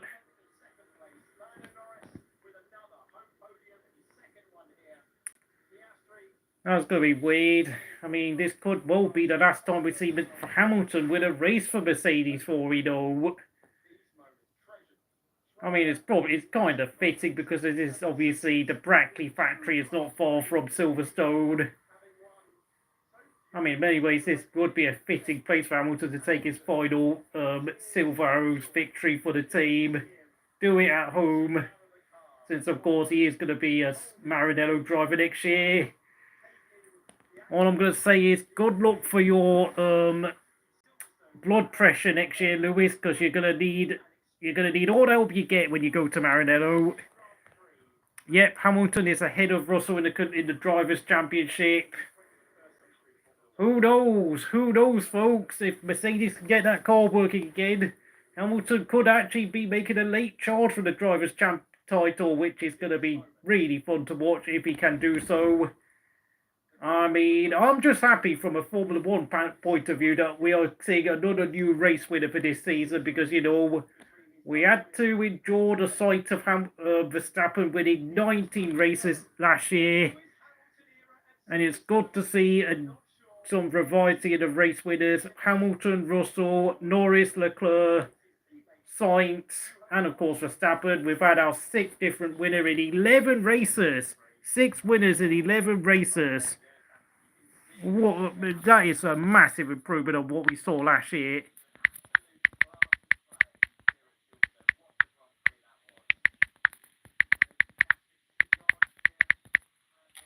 That's a huge improvement on what we had to endure in last year's championship, where we only had 3 race winners, and of course 19 of those wins went to Verstappen, 2 of them went to Perez, who hasn't won a race for now, what, 15 months since Baku, and of course Carlos Sainz's win at Singapore.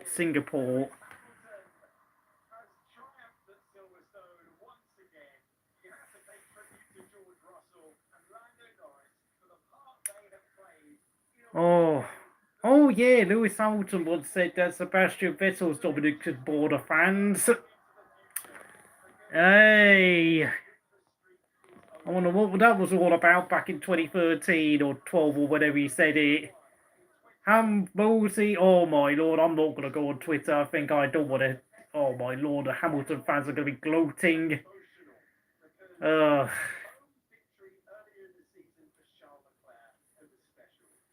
Verstappen looks pretty pleased with his effort. Car problems all weekend long. I think this is very much the most effective form of damage limitations because he actually extends his championship lead over Lando Norris. 9 wins at home, yes. Lewis Hamilton sets the record for the most wins at a single circuit. 9 wins at Silverstone. Michael Schumacher won 8 times at Magny-Cours in France. That record is now belongs solely to Sir Lewis Hamilton. If only Finland were willing to pay money to run a race 20 odd years ago around Helsinki or Espoo or whatever it is that they can run a racetrack at, because you know why. Yeah, Verstappen did have a proper Schumacher-esque performance. Twitter going crazy, meltdowns of wins. Yeah, I agree with you, John. I do not want to see Handfozy annoy me. But congratulations anyway to Lewis Hamilton, who's giving his dad a hug.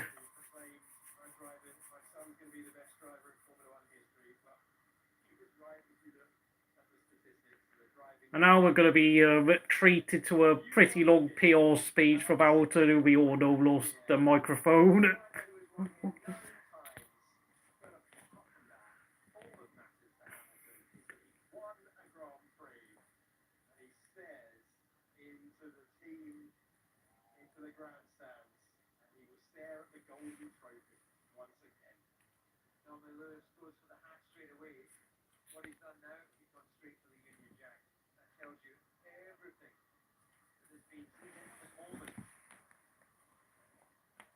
Verstappen continuing to defree, and Norris will be on the podium as well, his second consecutive Grand Prix podium.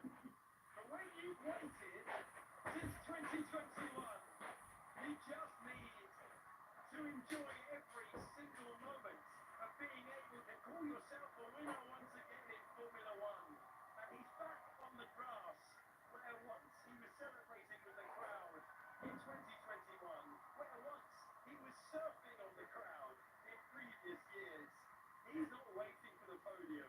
All of the frustration and dejection of being denied for so long melting away in a victorious moment. Let's now hear from Jenson Button, who is speaking to the top three.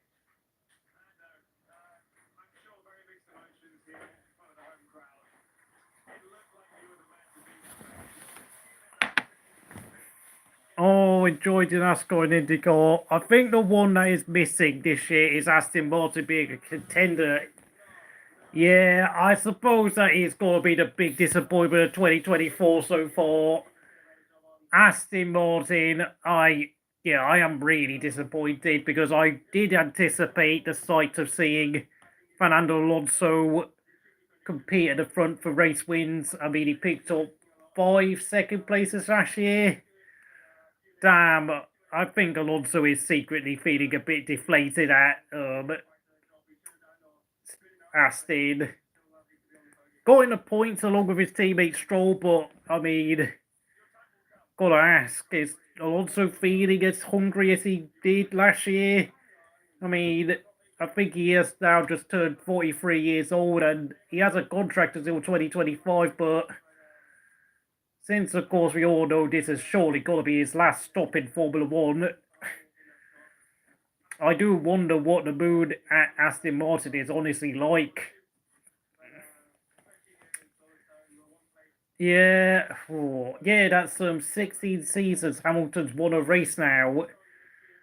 I've got to say, I used to watch MotoGP 20 odd years ago, back in the day where I used to actually support Valentino Rossi.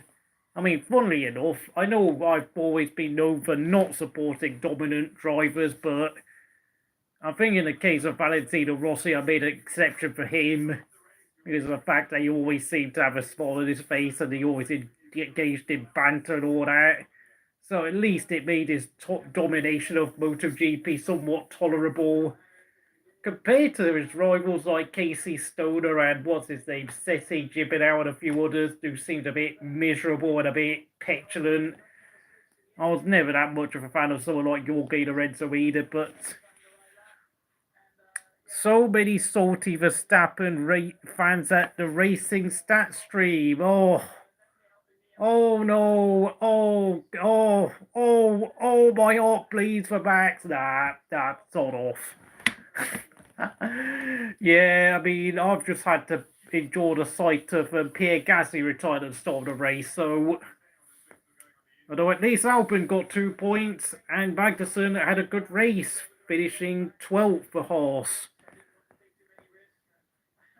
I don't even know who the hell Bagniara and Quattro are. I don't even care. They don't even seem relevant to me these days, I'm afraid. I don't watch MotoGP anymore because, I mean, all the faces have changed, and of course Marc Marquez is, I don't know, unfortunately, because of all of his injuries, he's just not the same rider he is, and I have to say, the sport doesn't really have the benchmark he used to have because of that. I mean, Rossi was really quick in his testing laps at Ferrari, but I think the problem was that they couldn't find a way of, like, I think he struggled a little bit at, like, fast corners and the G-forces, but he did have, like, the natural acumen to drive a racing car. I mean, I know Donington Pog used to host the British MotoGP race, but then, of course, because of the disastrous attempt to convert Donington Park into an F1 track, Silverstone has been hosting the MotoGP Grand Prix for like 15 odd years, so that's a shame, because I used to actually enjoy watching motorbike races at Donington, but because I've got to say, Donington Park does work well with motorbikes.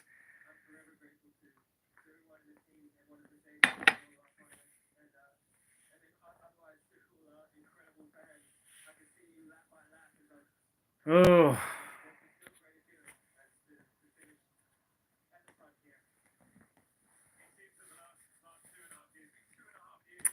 And I think I'm going to open a chat to a Q&A. Ask me anything you think. Ask me questions about what you think that I have in terms of my opinions towards Formula 1 right now. Anything F1 related you can ask straight away. I will probably carry on the stream for about another 20 odd minutes until 5 o'clock UK time. I hope the British Grand Prix remains in Silverstone. Yeah, Silverstone is the home of the British Formula 1 Grand Prix.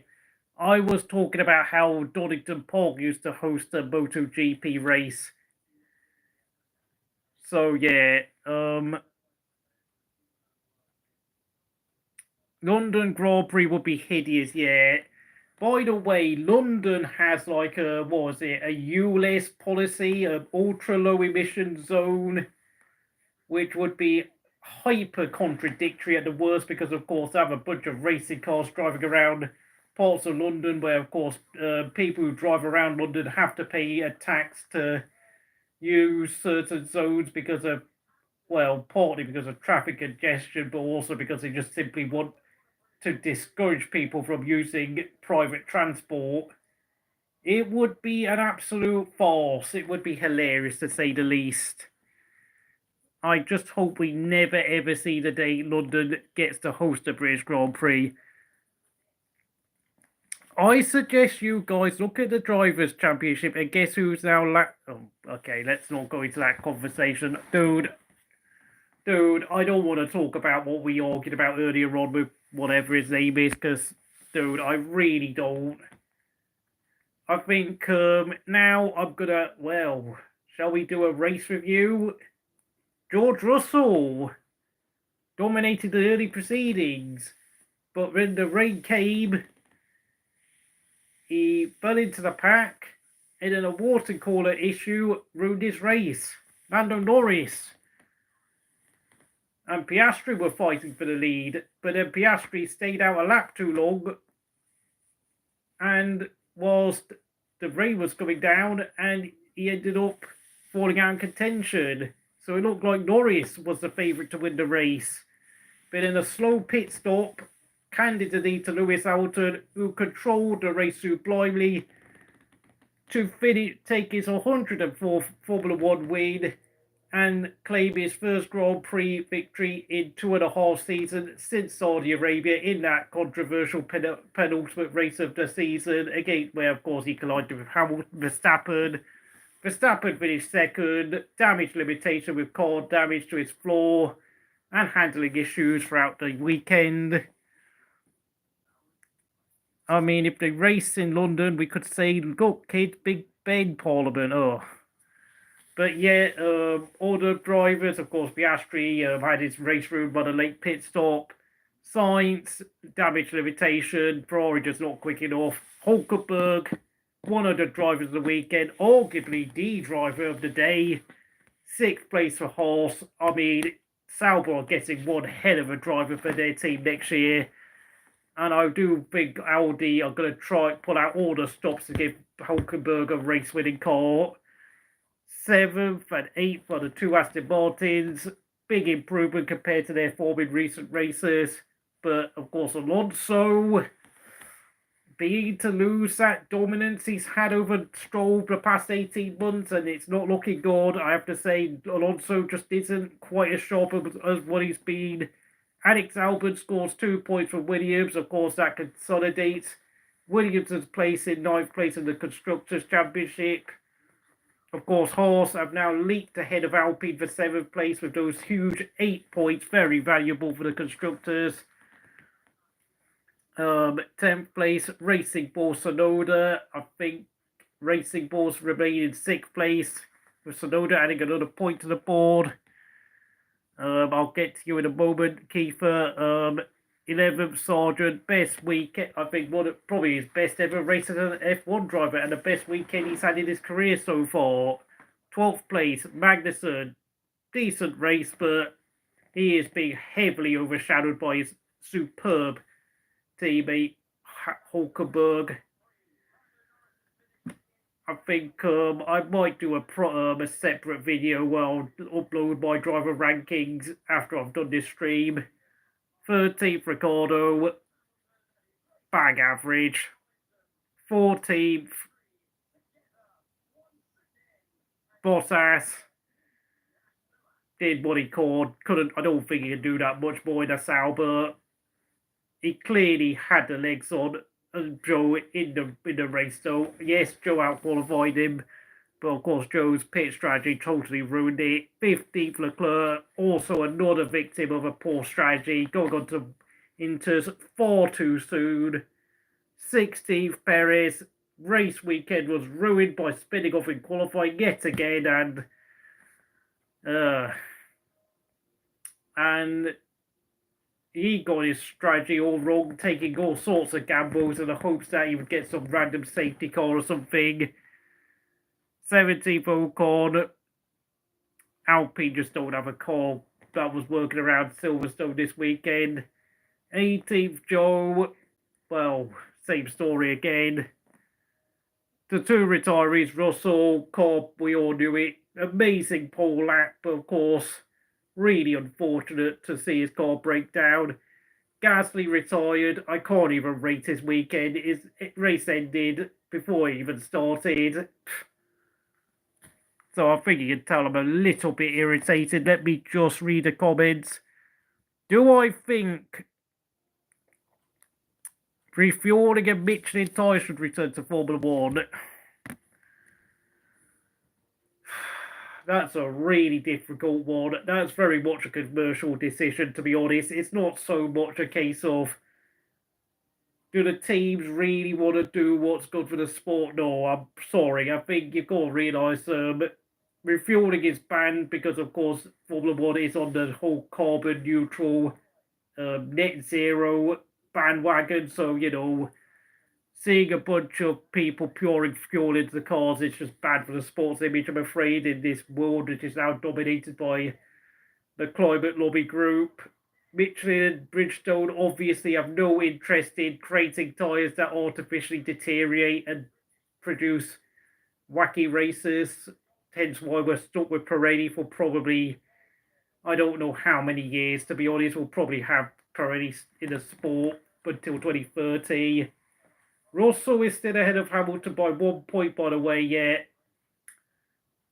I don't know. I mean, unless Mercedes can get both Mercedes drivers can close the gap to Verstappen, I don't think the Drivers' Championship is something that Mercedes are super concerned with. They're more concerned with fighting Ferrari for second place.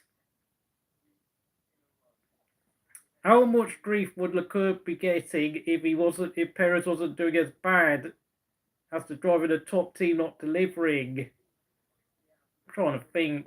Leclerc. Would Leclerc be? Where would Leclerc be? What were you talking about? You mean would Leclerc be getting grief if he was the second Red Bull driver? I'm pretty sure he would obviously be in grief because it's just Perez is not doing a good enough job. It's that simple. And the reason why he's been re-signed until 2026 is purely for commercial reasons alone. And the fact that Christian Horner is absolutely frightened of having a driver teammate battle like he had with Mark Webber and Vettel, and of course like he had between Max and Ricciardo ever again. So I will do a driver rating probably after this stream. As it stands, constructors and drivers screen on my timing has been broken for this. Okay. Do you think 1 lap qualifying should return? Oh, I don't know, mate. That's a tricky one. I mean, the problem with 1 lap qualifying was that there was not perceived to be enough, like, on-track running or entertainment, since, of course, like, all there was like one driver running around the track at one time. I mean, don't get me wrong, like, when I was a kid, I actually liked it because it meant that I could see, like, every driver, like, be able to, like, have an onboard footage and be able to see how every driver drove his car and, like, how every car reacted and behaved back then between, like, 2003 and 2005. But the problem is a lot of TV companies really hated the fact there was just one car at a time, and people used to moan it was boring, which I totally disagree, because for me, qualifying, 1 lap qualifying gave me a chance to see how every car reacted when being pushed to the limit. Of course, it only worked because, of course, drivers had to carry race fuel on board, so some cars might go slower because they would be carrying, I don't know, 20, 30 laps of fuel. Another car would go faster because they only had like 10 laps.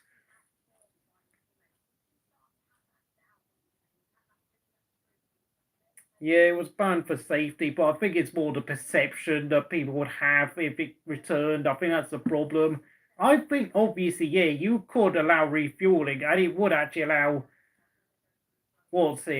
less fuel to be burned. But of course, the climate lobby groups and all their supporters would perceive it as Formula One just burning off fuel excessively again, even though the opposite would be true. But of course, we are not dealing with people who like to use logic. We are dealing with people who are religious fanatics, because that's how they behave, I'm afraid.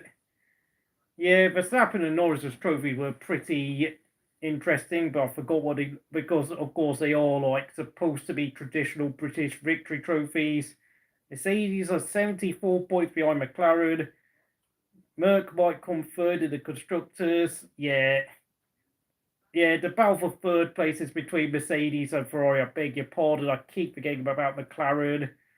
It was great on 1 lap quality. We saw a lot of fans out each car and driver handle different parts of the track. Yeah, but you've got to realise, though, some people on the internet on forums, they like to moan about everything, and I think TV companies just took it as, the loudest voices are always the people who complain the most. The people who always get angry and negative are the ones who are always the loudest. And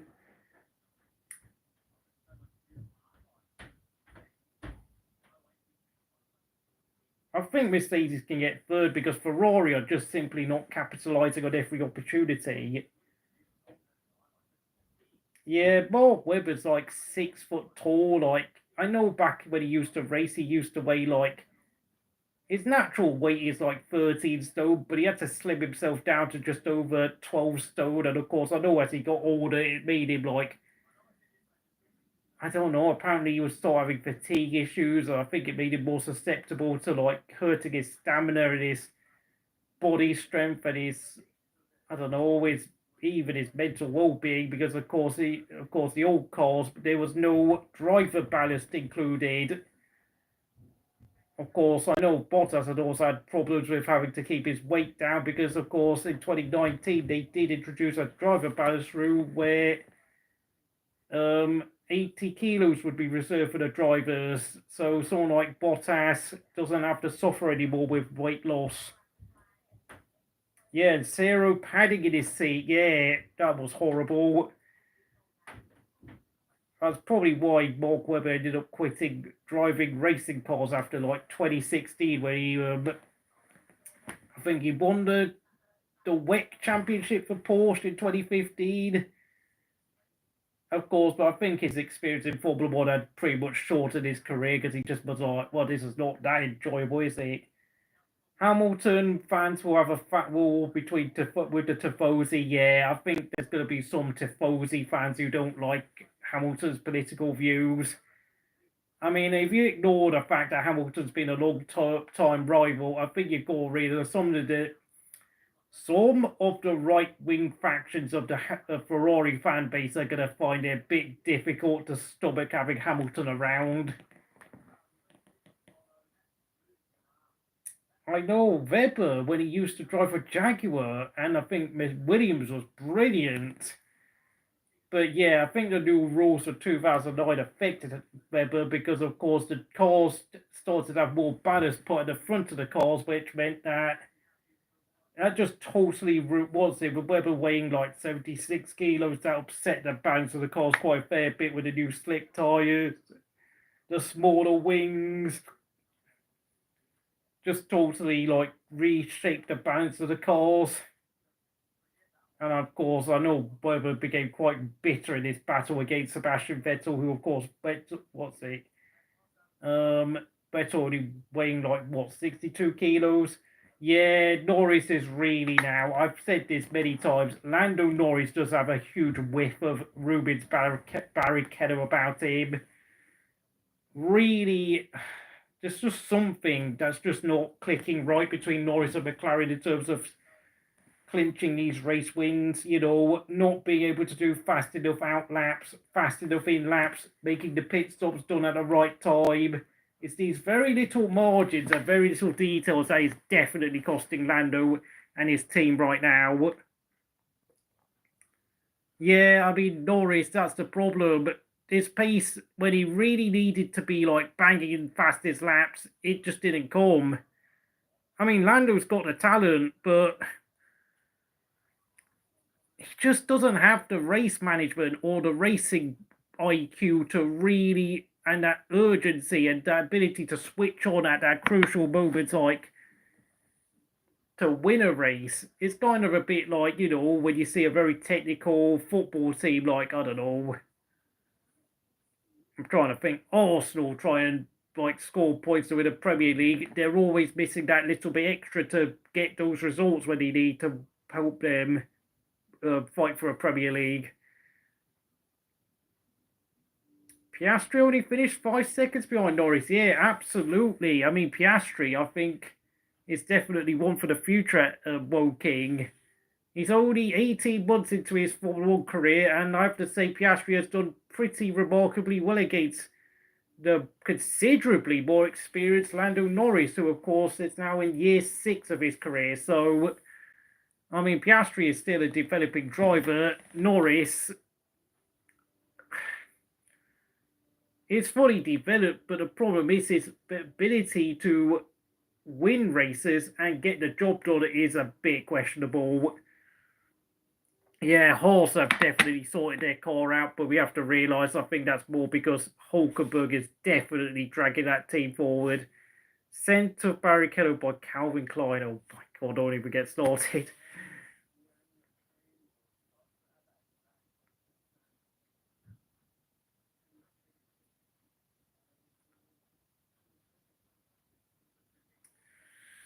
Yeah, I think if Oscar can really start beating Norris in the next year or two, I think we're going to see a new number one at McLaren.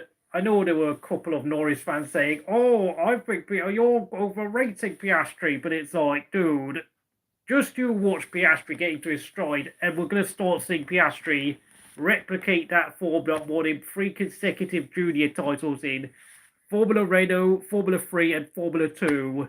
3 titles in 3 years. Like, that. I know he doesn't look quite as impressive yet because, of course, he is up against the vast experience of Lando Norris, who's been racing, who started his junior career back at the age of just 14 in, 2014. But, and of course, I think Lando went to Formula 1 for at least 5 or 6 years of junior Formula experience. So by the time he reached Formula 1, he was no rookie, Lando. I think he'd already done 200 Formula Grand Prix races. Not 200 junior Formula races, yeah. Who the hell is Steinhorn? I'm not even sure. I know what that guy is. I know about that other Norwegian driver, but I keep forgetting his name now, but I'm just saying that Alonso doesn't have that huge pace advantage that he had over Stroll compared to 18 months ago. It could well be that Stroll has finally improved himself to the point that he can sort of be able to win these sort of marginal battles with Alonso, where of course just a pit stop can make the difference between them now. But I don't know. It's just so it seems to have gone a bit cold for Alonso, Aston Martin now. I mean, obviously, we all know Stroll is capable of these moments where he starts to improve his form and actually beats his teammate once in a while. Who knows? I mean, for all we know, Alonso could be right back up there fighting for a podium place, whilst Stroll could be down in 9th or 10th place again. But, yeah. Oh, Steinhorn is part of the McLaren program. That's going to be interesting. I will say, I think that will be, if he ever joins McLaren, that will be very dependent on whether Norris or Piastri leaves the team, because I don't think McLaren will want to dispense of their services anytime soon, because I think both of them have been doing a great job.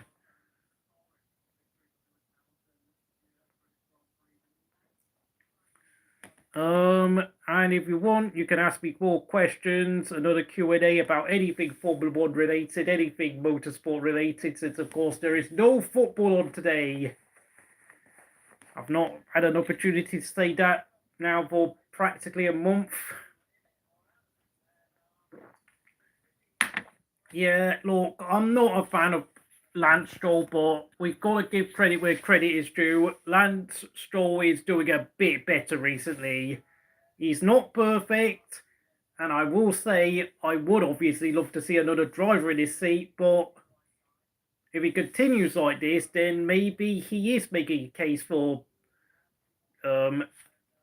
people taking him a bit more seriously. Although, of course, I know the interviews he's done in the past, he doesn't have a consistent pattern of driving, and he just basically reacts to everything the car is doing. Is somewhat, it's not the, I mean, when I listened and watched that interview, I was sort of that's a strange approach to driving a Formula 1 car, but I think Lance Stroll has probably eaten his ego, and I think he has actually developed a more consistent pattern of driving now, because I think deep down, I think people are telling him that you really can't be driving like that. And the thing is, you have to look at the alternatives to Lance Stroll. I mean, obviously, Carlos Sainz would be a great replacement for him, but problem is, he doesn't bring anybody with him. I mean, the other alternatives are people like Yuki Tsunoda, who, of course, is a Honda driver, but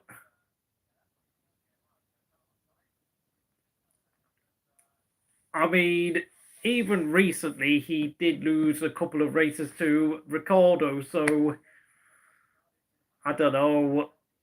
I think Yuki would have to step up to another level to really convince another team to sign him, I'm afraid. Felipe Drugovich, I don't even know why the hell Drugovich is a reserve driver at Aston. I think he's not done any racing for 18 months, so that's surely got to hurt his racing career as a whole, because to be honest, I think he should go and do something like sports car driving or go to IndyCar. Thank you, Silverback. Okay, I hope you have a great day and great next 2 weeks, because of course I think I'm going to be focusing on the football, since of course the semis and the final of the Euros will be coming up on Encore Football. Average, yeah, I mean, I will definitely tell you who are flops right now. Sergio Perez is a massive flop. He has got to be what I would call the Fraud Detection Zone winner of the week, the FDZ of the week. Fraud Detection Zone is definitely got to go to Perez once again. I know I forgot about this award because, of course, I introduced it at Canada, where I think I gave the award to Perez for crashing out there.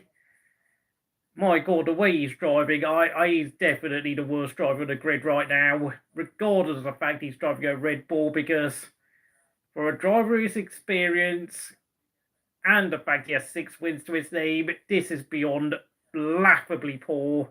It's definitely worse than anything I've ever seen from Valtteri Bottas, or even Daniel Ricciardo for that matter. I'm not impressed by him. Okay, you take care, Silverback. Hope you do.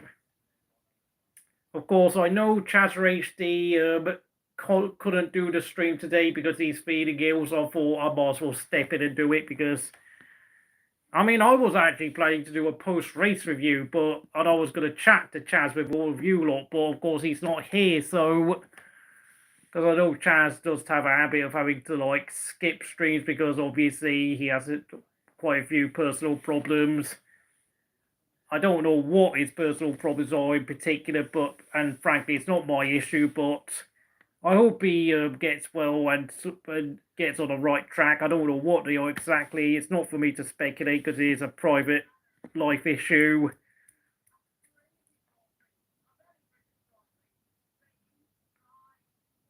But, you know, today we had all 4 seasons. Cold conditions, rain, sunshine, the heat. Tricky race for the drivers and teams to manage, but of course Hamilton, Mercedes came out on top. Verstappen came second. Of course, those two are the best drivers in the wet, dry conditions in the sport. I know some Fernando Alonso fans might protest that. He's pretty close in my book, but he got beat by Stroll. Yes, maybe a pit stop or two could have gone better for Alonso, but we have to give Stroll credit. He's also very handy in the wet, dry conditions too, funnily enough. Perfect for a barbecue, yes. I know, of course, a lot of England fans were delighted with winning the penalty shootout against Switzerland, where all 5 penalties went into the back of the net. All of a sudden, England turned into peak Germany / peak Croatia for that shootout. And of course, Lewis Hamilton ended a 56 race losing streak today. Sainz is okay in a way. I don't really think Sainz is that special when it starts raining, but I mean, Leclerc, I think, has shown himself to be quite quick at times in the wet, but he still has not won a race in these damp conditions, remarkably enough. But I think that's more down to his decision-making skills being very, very questionable when he's singing a racing car. Where the hell is 6th place? Who finished? Yeah, Hulkenberg, another outstanding driver in wet conditions. I mean, he arguably should have won the 2012 Brazilian Grand Prix for Force India, but as we all know, he spun his car whilst in combat with Lewis Hamilton. Yeah, the Arsenal guys came through for England, Saka and Rice. Saka with a fantastic strike at the edge of the box to rescue England. And then, of course, that penalty was of no bother whatsoever to Saka. making amends for the penalty missed 3 years ago against Italy.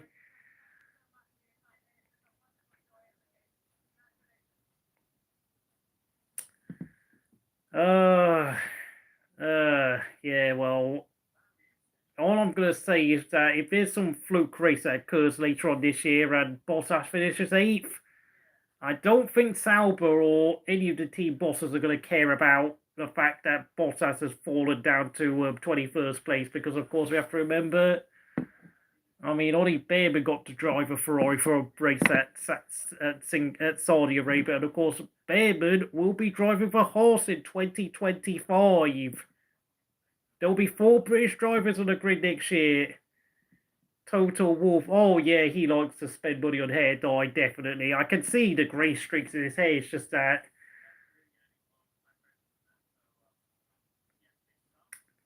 I suppose with Bottas, like, I know Mercedes and Sauber have had to do a huge PR job on him because, of course, the amount of criticism he's had, and they don't want to make him, like, turn him to a person that he just gets picked on all the time by people like a lot of fans around here. And, of course, I've picked on Bottas a few times, especially during 2020 when he was getting absolutely smashed by Hamilton that season, and the fact that during a year where we had a pandemic, we were all stuck inside our houses, desperate for some entertainment, and Bottas finished something like, 13 points ahead of Max Verstappen in probably the most dominant car I have ever seen in Formula 1 history. The Mercedes W11, what a piece of engineering that was. And I think it got a bit too blatant how dominant that car was at the second race at Sakir, where I think there are still conspiracy theories to this day that George Russell was told to pit because they made up a story about him having a puncture on his car, because they did not want George Russell being able to win the first ever race they did with Mercedes, because otherwise it would have been too obvious how dominant the Mercedes W11 truly was. And, I mean, you've got to realise, I think,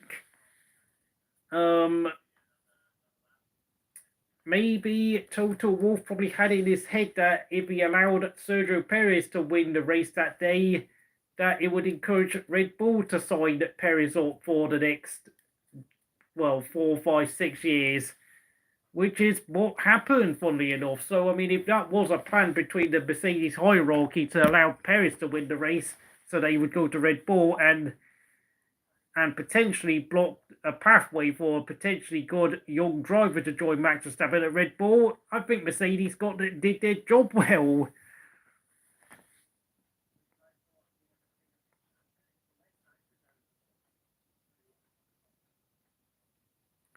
I mean, you have to realise these days F1 is more of a PR marketing exercise nowadays. Like,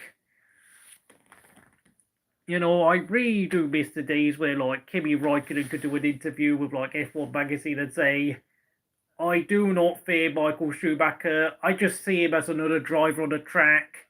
Because obviously, if a driver like him said something like that, he would be accused of disrespect and being a horrible prick by social media, and he would be forced to make an apology for saying what he said about whatever driver. It's like, I mean, everyone is now forced to be all nicey to each other in the sport. It's a bit sad. I mean, what was it? The Paul George Russell puncher thing at Sakir 2020. I mean, look, yeah, but the thing is, though, I think if he had won the race, then I think there'd be a lot of people that would be blurting out the fact that Mercedes was basically driving itself into the victory lane that year. Because let's face it, in qualifying, Mercedes were consistently at least 0.8 of a lap faster in qualifying than Max Verstappen in the Red Bull.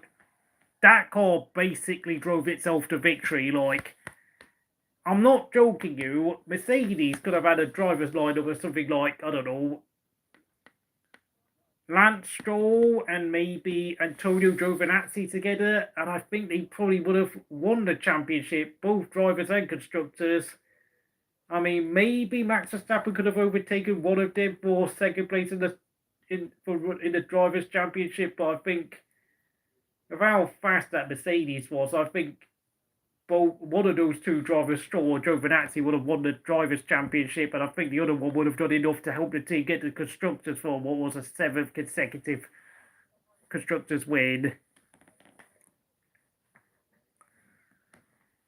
I mean, yeah, the thing is, Perez finishing second. I mean, he only finished marginally ahead of the opposition again. And it is pretty interesting that, with the pack being fairly close to him in the second half of last year, with Norris, Alonso, Sainz, and Leclerc, and of course the two Mercedes drivers getting podiums throughout the year. I mean, the thing is, though, Perez only scored like 8 or 9 podiums. So, I don't even know now, but the thing is, though, I still expect a lot more from Perez with his vast experience. I mean, Bottas could have scored points at Shanghai, Melbourne, and Saudi Arabia, mind you. I think Bottas has been the driver who's been most likely to score points for Sauber.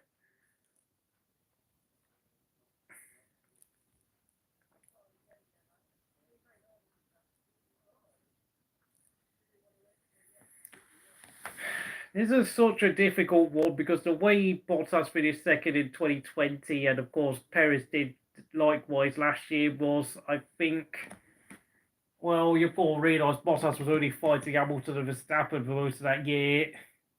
And of course we have to remember Bottas did suffer a couple of retirements here and there, like, you know, Nürburgring, his car broke down, and I don't remember what else was there. I think there might have been a couple of other retirements.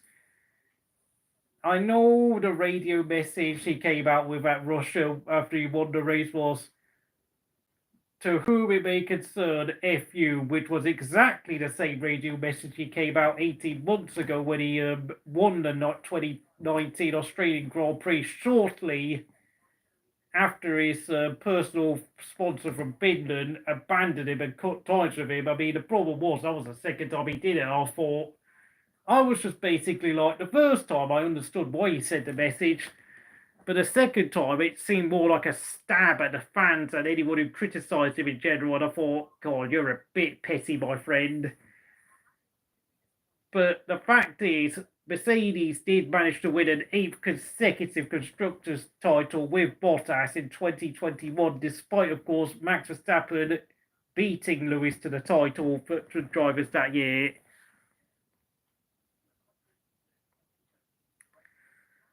I don't really want to go on about Valtteri Bottas, but that's my opinion. I mean, I think I've disagreed with you on a personal level about a couple of things, like with Kimi Raikkonen.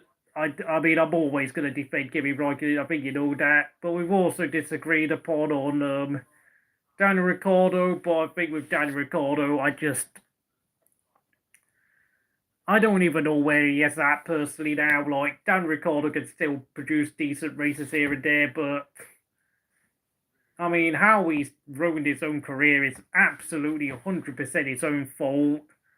You know, jumping from team to team, getting destroyed by Norris, that's just embarrassing because, you know, Norris is a good driver, but never in a million years would a so-called top driver should be getting destroyed by Norris in the way Ricciardo did in 21 and 22. And, of course, struggling against Yuki Tsunoda. I mean, if you're struggling against Yuki Tsunoda, I mean, I don't even know what else to say. I'm not saying that Yuki Tsunoda's a bad driver, but he is just average.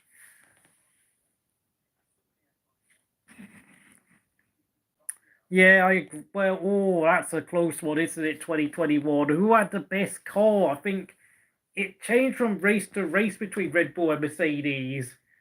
I mean, I could remember there were certain racetracks like in Austria, the Red Bull Ring, where Perez was the second fastest after Verstappen, and I could remember the 2 races we had in Austria. Max, I think the car basically drove itself to victory at that racetrack in the 2 races we did. But I mean, if Max didn't win the race, I think Perez would have won the race. But then, of course, there were other tracks where Mercedes were clearly had the superior package. So what I'm saying is that ultimately Bottas was the more consistent driver in compared to Perez, who I know Perez had better standout races where he would do a job for Max in blocking Lewis Hamilton, especially at the final race in Abu Dhabi, but really, obviously, I think Red Bull's aim for 2021 was to win the Drivers' Championship, and I think they just took their eyes off the ball for the Constructors because I think having not won a Constructors for 8 years, I think they were sort of like they didn't know whether it would be a good idea to try and how to allocate their resources. So obviously, it was to focus on Max Verstappen.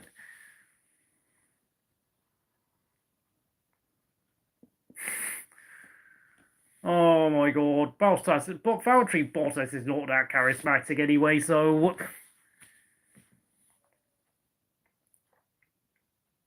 I mean, I know people used to say that Valtteri Bottas was basically Kimi Raikkonen without the humour.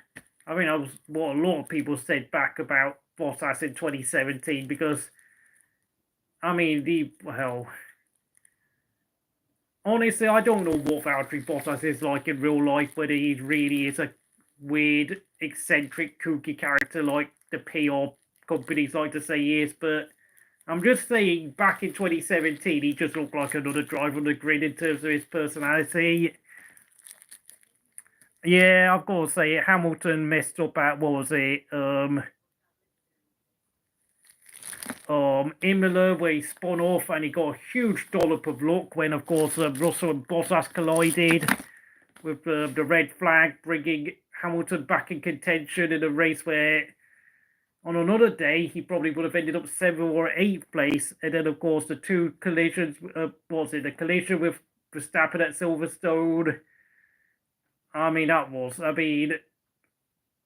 Something just didn't sit right with me with the way Hamilton only got a 10-second penalty. I know, obviously, it's very hard to charge, to disqualify a driver for just getting a collision, unless, of course, it becomes really apparently obvious that they did it intentionally.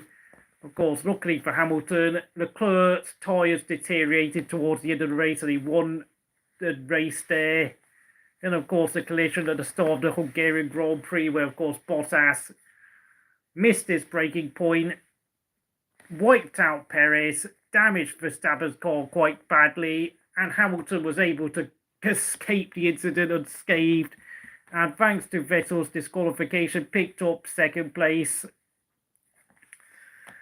Yeah, to be honest, Max Verstappen, I think, definitely deserved to win 2021 World Championship because he was the better driver throughout the year. But obviously, the way Michael Massey messed up the instructions for the final 5 laps was not acceptable.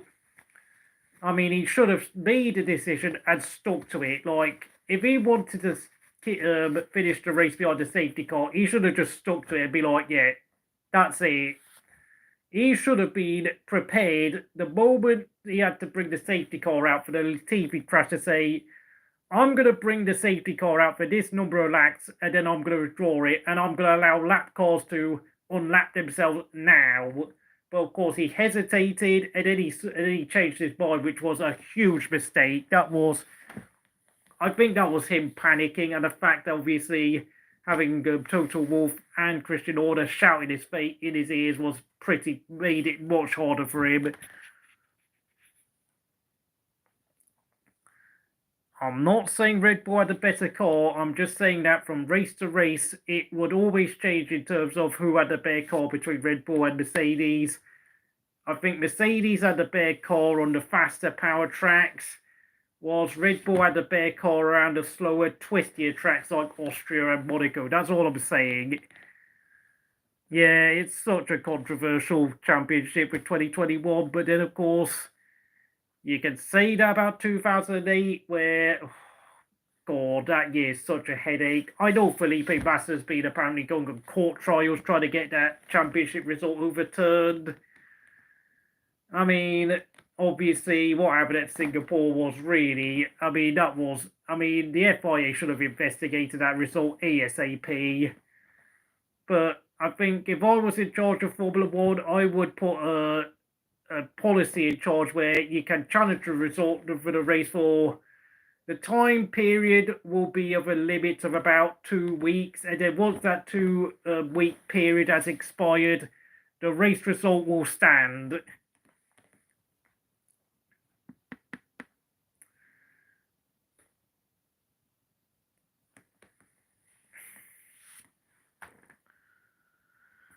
Oh my god, I can't believe we've had a conversation about 2021 again. I mean, as for the current drivers of the grid, well,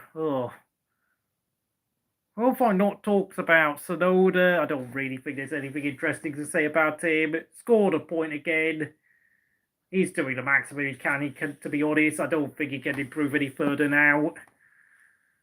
Yeah, Massa made a lot of mistakes in 08, but then so did Hamilton. So really, and honestly, had BMW Sauber continue investing in their car for that season and helped Robert Kubica fight for the championship, we could have had a different outcome.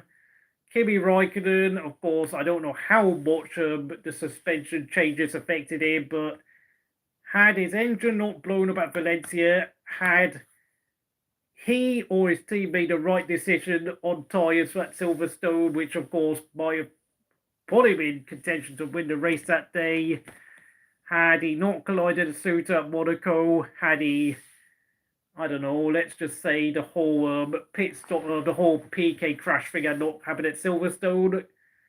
I don't know, Kimi Raikkonen was another driver who got quite unlucky at points in 2008. I mean,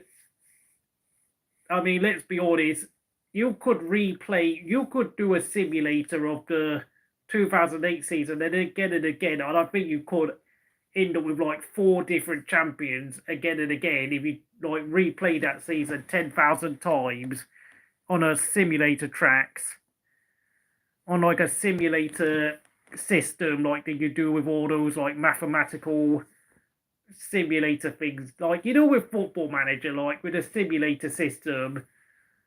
That's what I'm trying to think of now, because of course, like,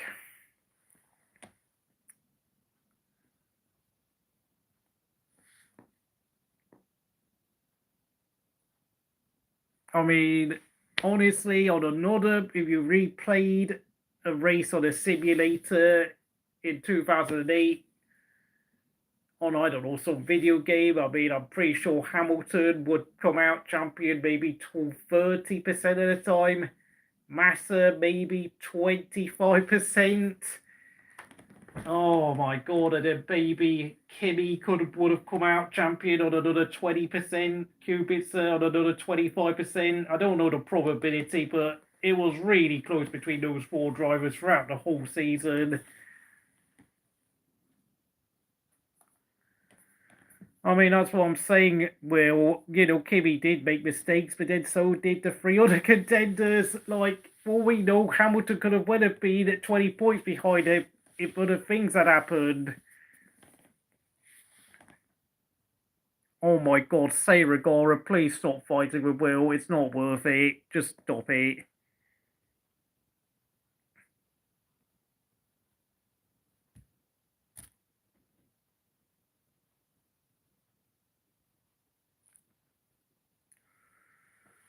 Oh my god. I don't know, shall we talk about something else? I mean, does anyone think that Antonio Kimi Antonelli is going to be joining Formula 1 next year for Mercedes? Because it appears to be a lot of teams no longer seem to be taking the Formula 2 championship seriously anymore, because Felipe Drugovich won the championship in 22 and he has no seat. Porcher won it last year and he has no seat. Kimi Antonelli and Ollie Behrman are struggling right now in this year's Formula 2 championship, but Behrman, as you know, has been confirmed for Haas next season. And the rumours do seem to be leaning heavily towards Kimi Antonelli joining Mercedes next year, despite his own similarly poor results. Although it has to be said, 2024 has been an extremely close season in the Formula 2 series. I've got no idea who's... You know what, let's go and look at the stats for 2024 Formula 2, shall we?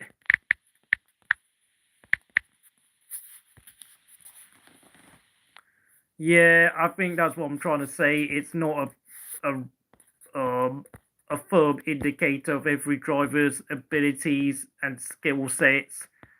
Hadjar is leading. He's a Red Bull junior kid. Ollie Behrman is 13th. Antonelli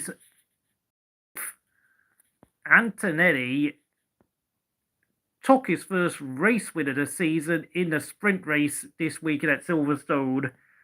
But that is also his only podium of the season. Behrman won the sprint race at Austria, but that's it. There's no, I mean, I think it's safe to say, you know, you look at some of the names on this list. I don't think, I'm not even sure any of the drivers in the top 5, 6, or 7 are going to be ever getting seats in Formula 1. Interestingly enough, Dennis Salger was the Norwegian driver I was thinking of when I talked to John Cartier earlier on. That's the name I was thinking of. I don't know what's going on with Premier. I don't know what to do. Oh yeah, you know what I'm going to say about Formula 2? I think Formula 2 should be rerun on the same format as what A1 Grand Prix used to do. If you want to know what I'm talking about, remember this series, folks? The World Champ Cup of Motorsport?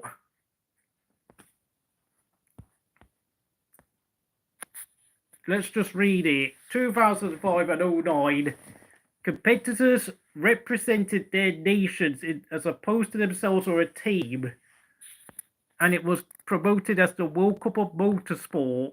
It does make me wonder, should we be doing this? Should this be what Formula 2 becomes instead?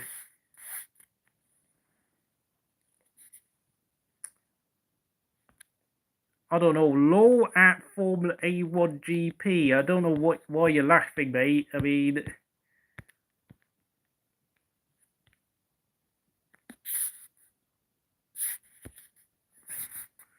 I know you're looking at this and you're seeing, what's it, 2005 to 2006 Champions France. And of course, I know the way that they wrote the championship would be like, I don't know, where is it? Instead of listing which drivers or teams finished first and second, it's obviously first France, Switzerland second, third Great Britain, but surely this has got to be a better idea than the current Formula 2 championship. Because let's face it, I think teams are more likely to assess young drivers' capabilities by what they do on a simulator, what they do in testing. And let's be honest, I think most of a young driver's abilities become apparently clear when they reach Formula 3.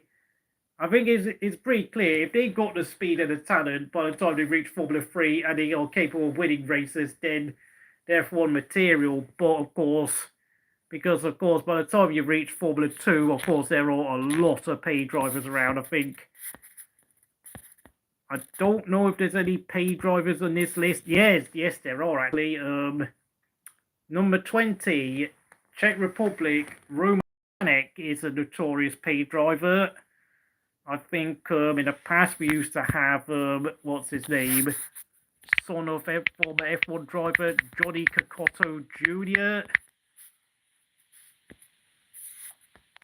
This young man, of course, his dad was a motorcycle champion. He won, I don't know. Oh no, hang on a minute. Oh yeah, Formula 2 changed its name in 2017-ish, I think. How many races did he win? Oh yeah, he won like 4 races in GP2, but that was like 5 years of being in the sport. Of course, how can I forget what's his name? That Nisani guy, Kanamassas. What's that Russian guy's name called again? Artem Markelov. Like, to be fair, I know some of these names actually did well, like Markelov, this guy here, but he did spend like 6 years in the series. He won 8 races, but let's be honest, the guy was never F1 material. He was only winning races mostly because of the fact that he had been there for a long time. And he had a lot of experience with the Pirelli tyres more than anything else. Like 3 years GP2, of course, that's like the same series. So technically, he actually won about 9 races in Formula 2. He finished runner-up in 2017, but really, I don't think the guy was actually Formula 1 material. It's a spec series where, like, sorry, I'm going to show you the cars now if anyone's watching. 5 people are still watching. Thank you very much. These cars, you know, some of them might be painted the Red Bull colours, the Ferrari colours. Like this car here. They all have the same chassis model, by the way. It's kind of speed-wise, they are kind of similar to Indy cars, but I mean, they're all spec created, so technically there are like very few things you can play around with the cars, which is of course makes it very different to a Formula 1 car where you will have like 20 things you can adjust. I mean, a Formula 2 car really probably has like 6 or 7 things you can change dramatically. And I think they tend to be more bare bones with, of course, a turbocharged engine rather than a hybrid. Wait, hang on a minute. They've got a new chassis out. The 2024 car, yeah. Let me read, of course, sandwich, carbon fibre and aluminium. I think Formula 1 cars are more pure carbon fibre. Push rod for both suspension and front and rear. Macaron 3.4 litre single turbocharge. 6-speed Culan gearbox. 620 horsepower. 795 kilos weight. It's a bit more basic compared to a Formula 1 car. Brembo and carbon industry brakes. Oh, you like the technical part? Yeah, I understand. Of course, they have to use the Pirelli. Bare basic CF Satch carbon clutch.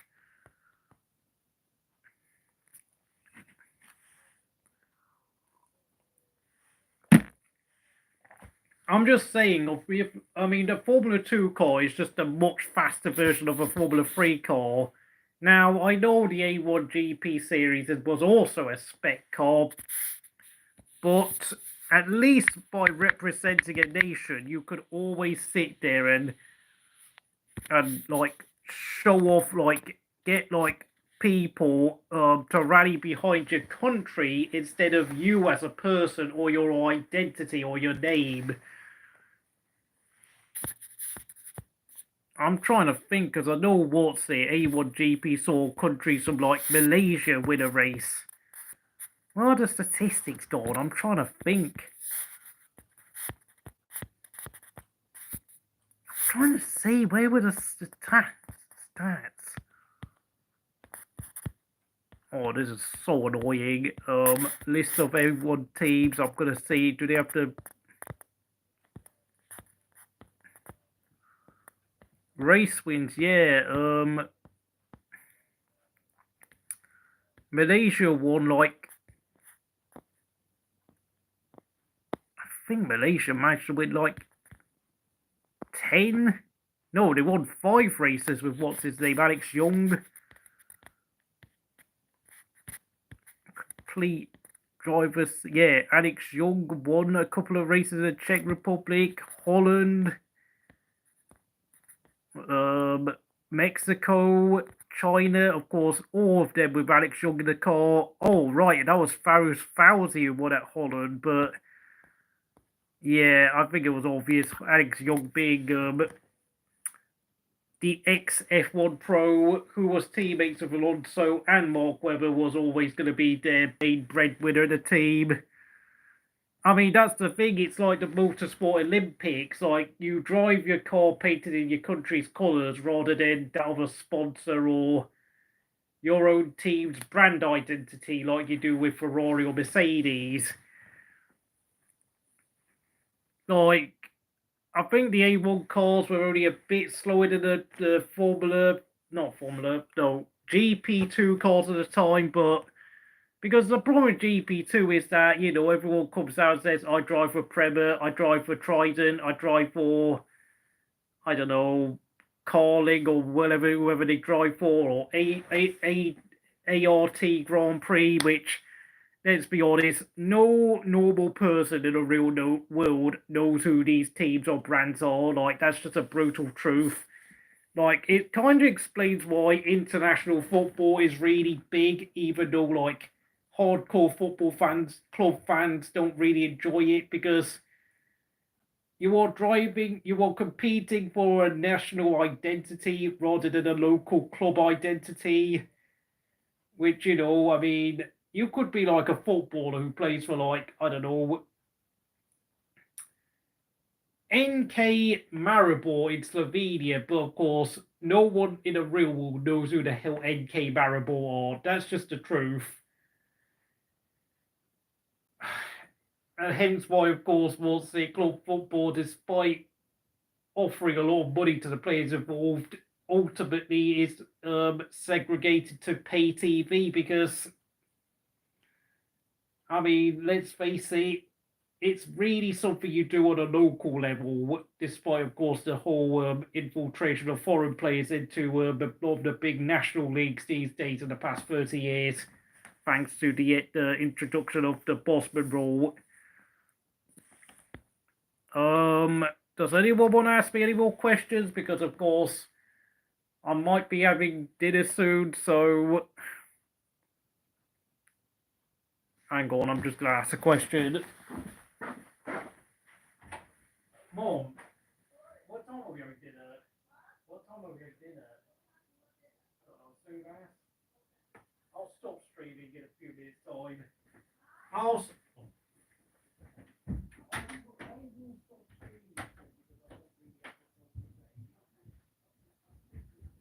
Cheers. Right.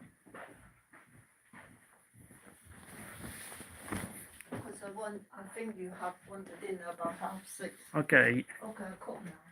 Ultimately, there was not enough money to support it, yes. National Colours removed big sponsor deal. Oh, yeah, the 2008 economic crash ruined it.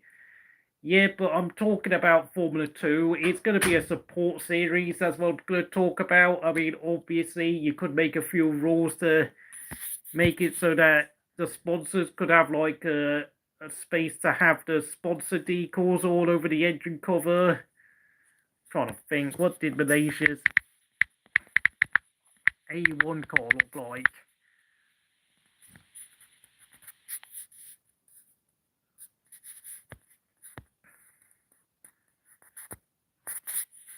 Okay, I need to put GP in it.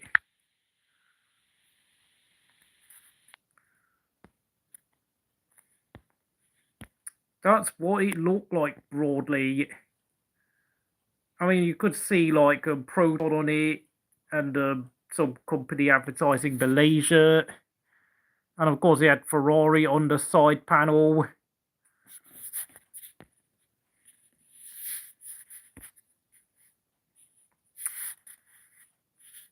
Of course, I know the kid who ran the series, whatever his name was, what was it? Who the hell ran A1GP?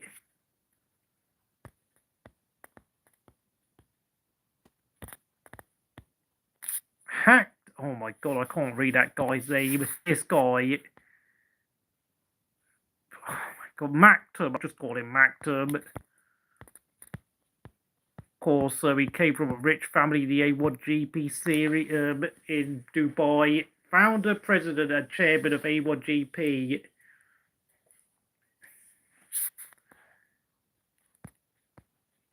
He sold his share to RAB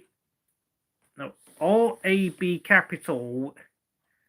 He was selected as a young global leader by the World Economic Forum.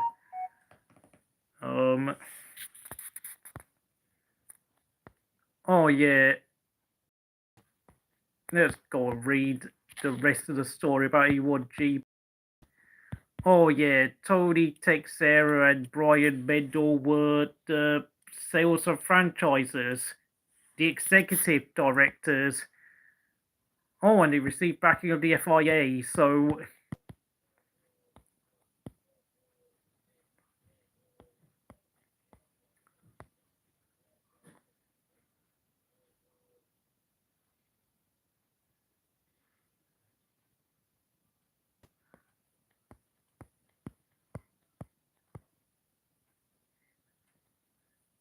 Who was my driver of the day? Nico Hulkenberg. Okay, final bit. Series collapse and liquidation. Bloomberg reported RAB Capital announced investment had been written down for a third time. I don't know what on earth this was all about. A dispute over ownership in 2010 occurred at a High Court of Justice in London. Oh dear, this is a mess, isn't it? Day one liquidators sold all property rights along with the car, so yeah, I think this series just racked up so much debt. It's a problem. Thing is, there's going to be Formula 2 being rebranded. It's not going to be a complete transformation. It's just going to be a rebranding job. That's all I'm talking about. Yeah, Nico Hulkenberg, great weekend. Oh my god, I forgot to change some of the tyre compounds some of the drivers were. I just couldn't be arsed with some of the rest of them. I don't know, soft mediums. I don't think it made that much of a difference for the people that back. They were too far away, so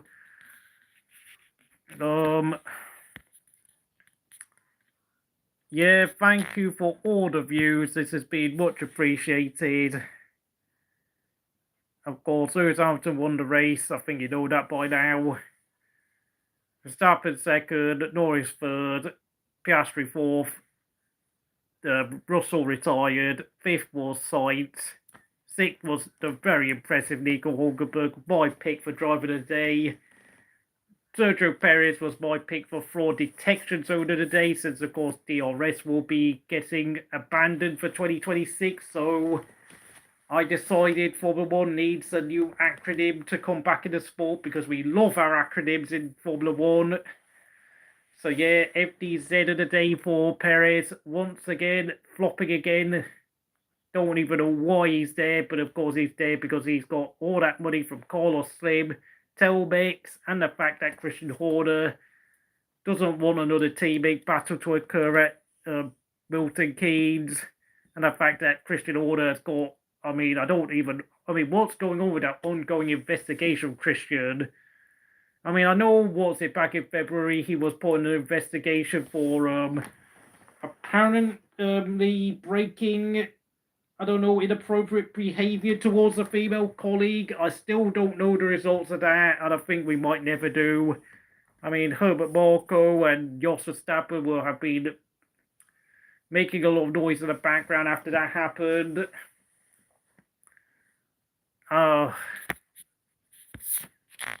Yeah, thank you very much. And I will be back on my Encore Football channel for the streams for Spain versus France and England versus the Netherlands on Tuesday and Wednesday. Please do not miss out. I will inform you on my other channel. And I'll see you again next time.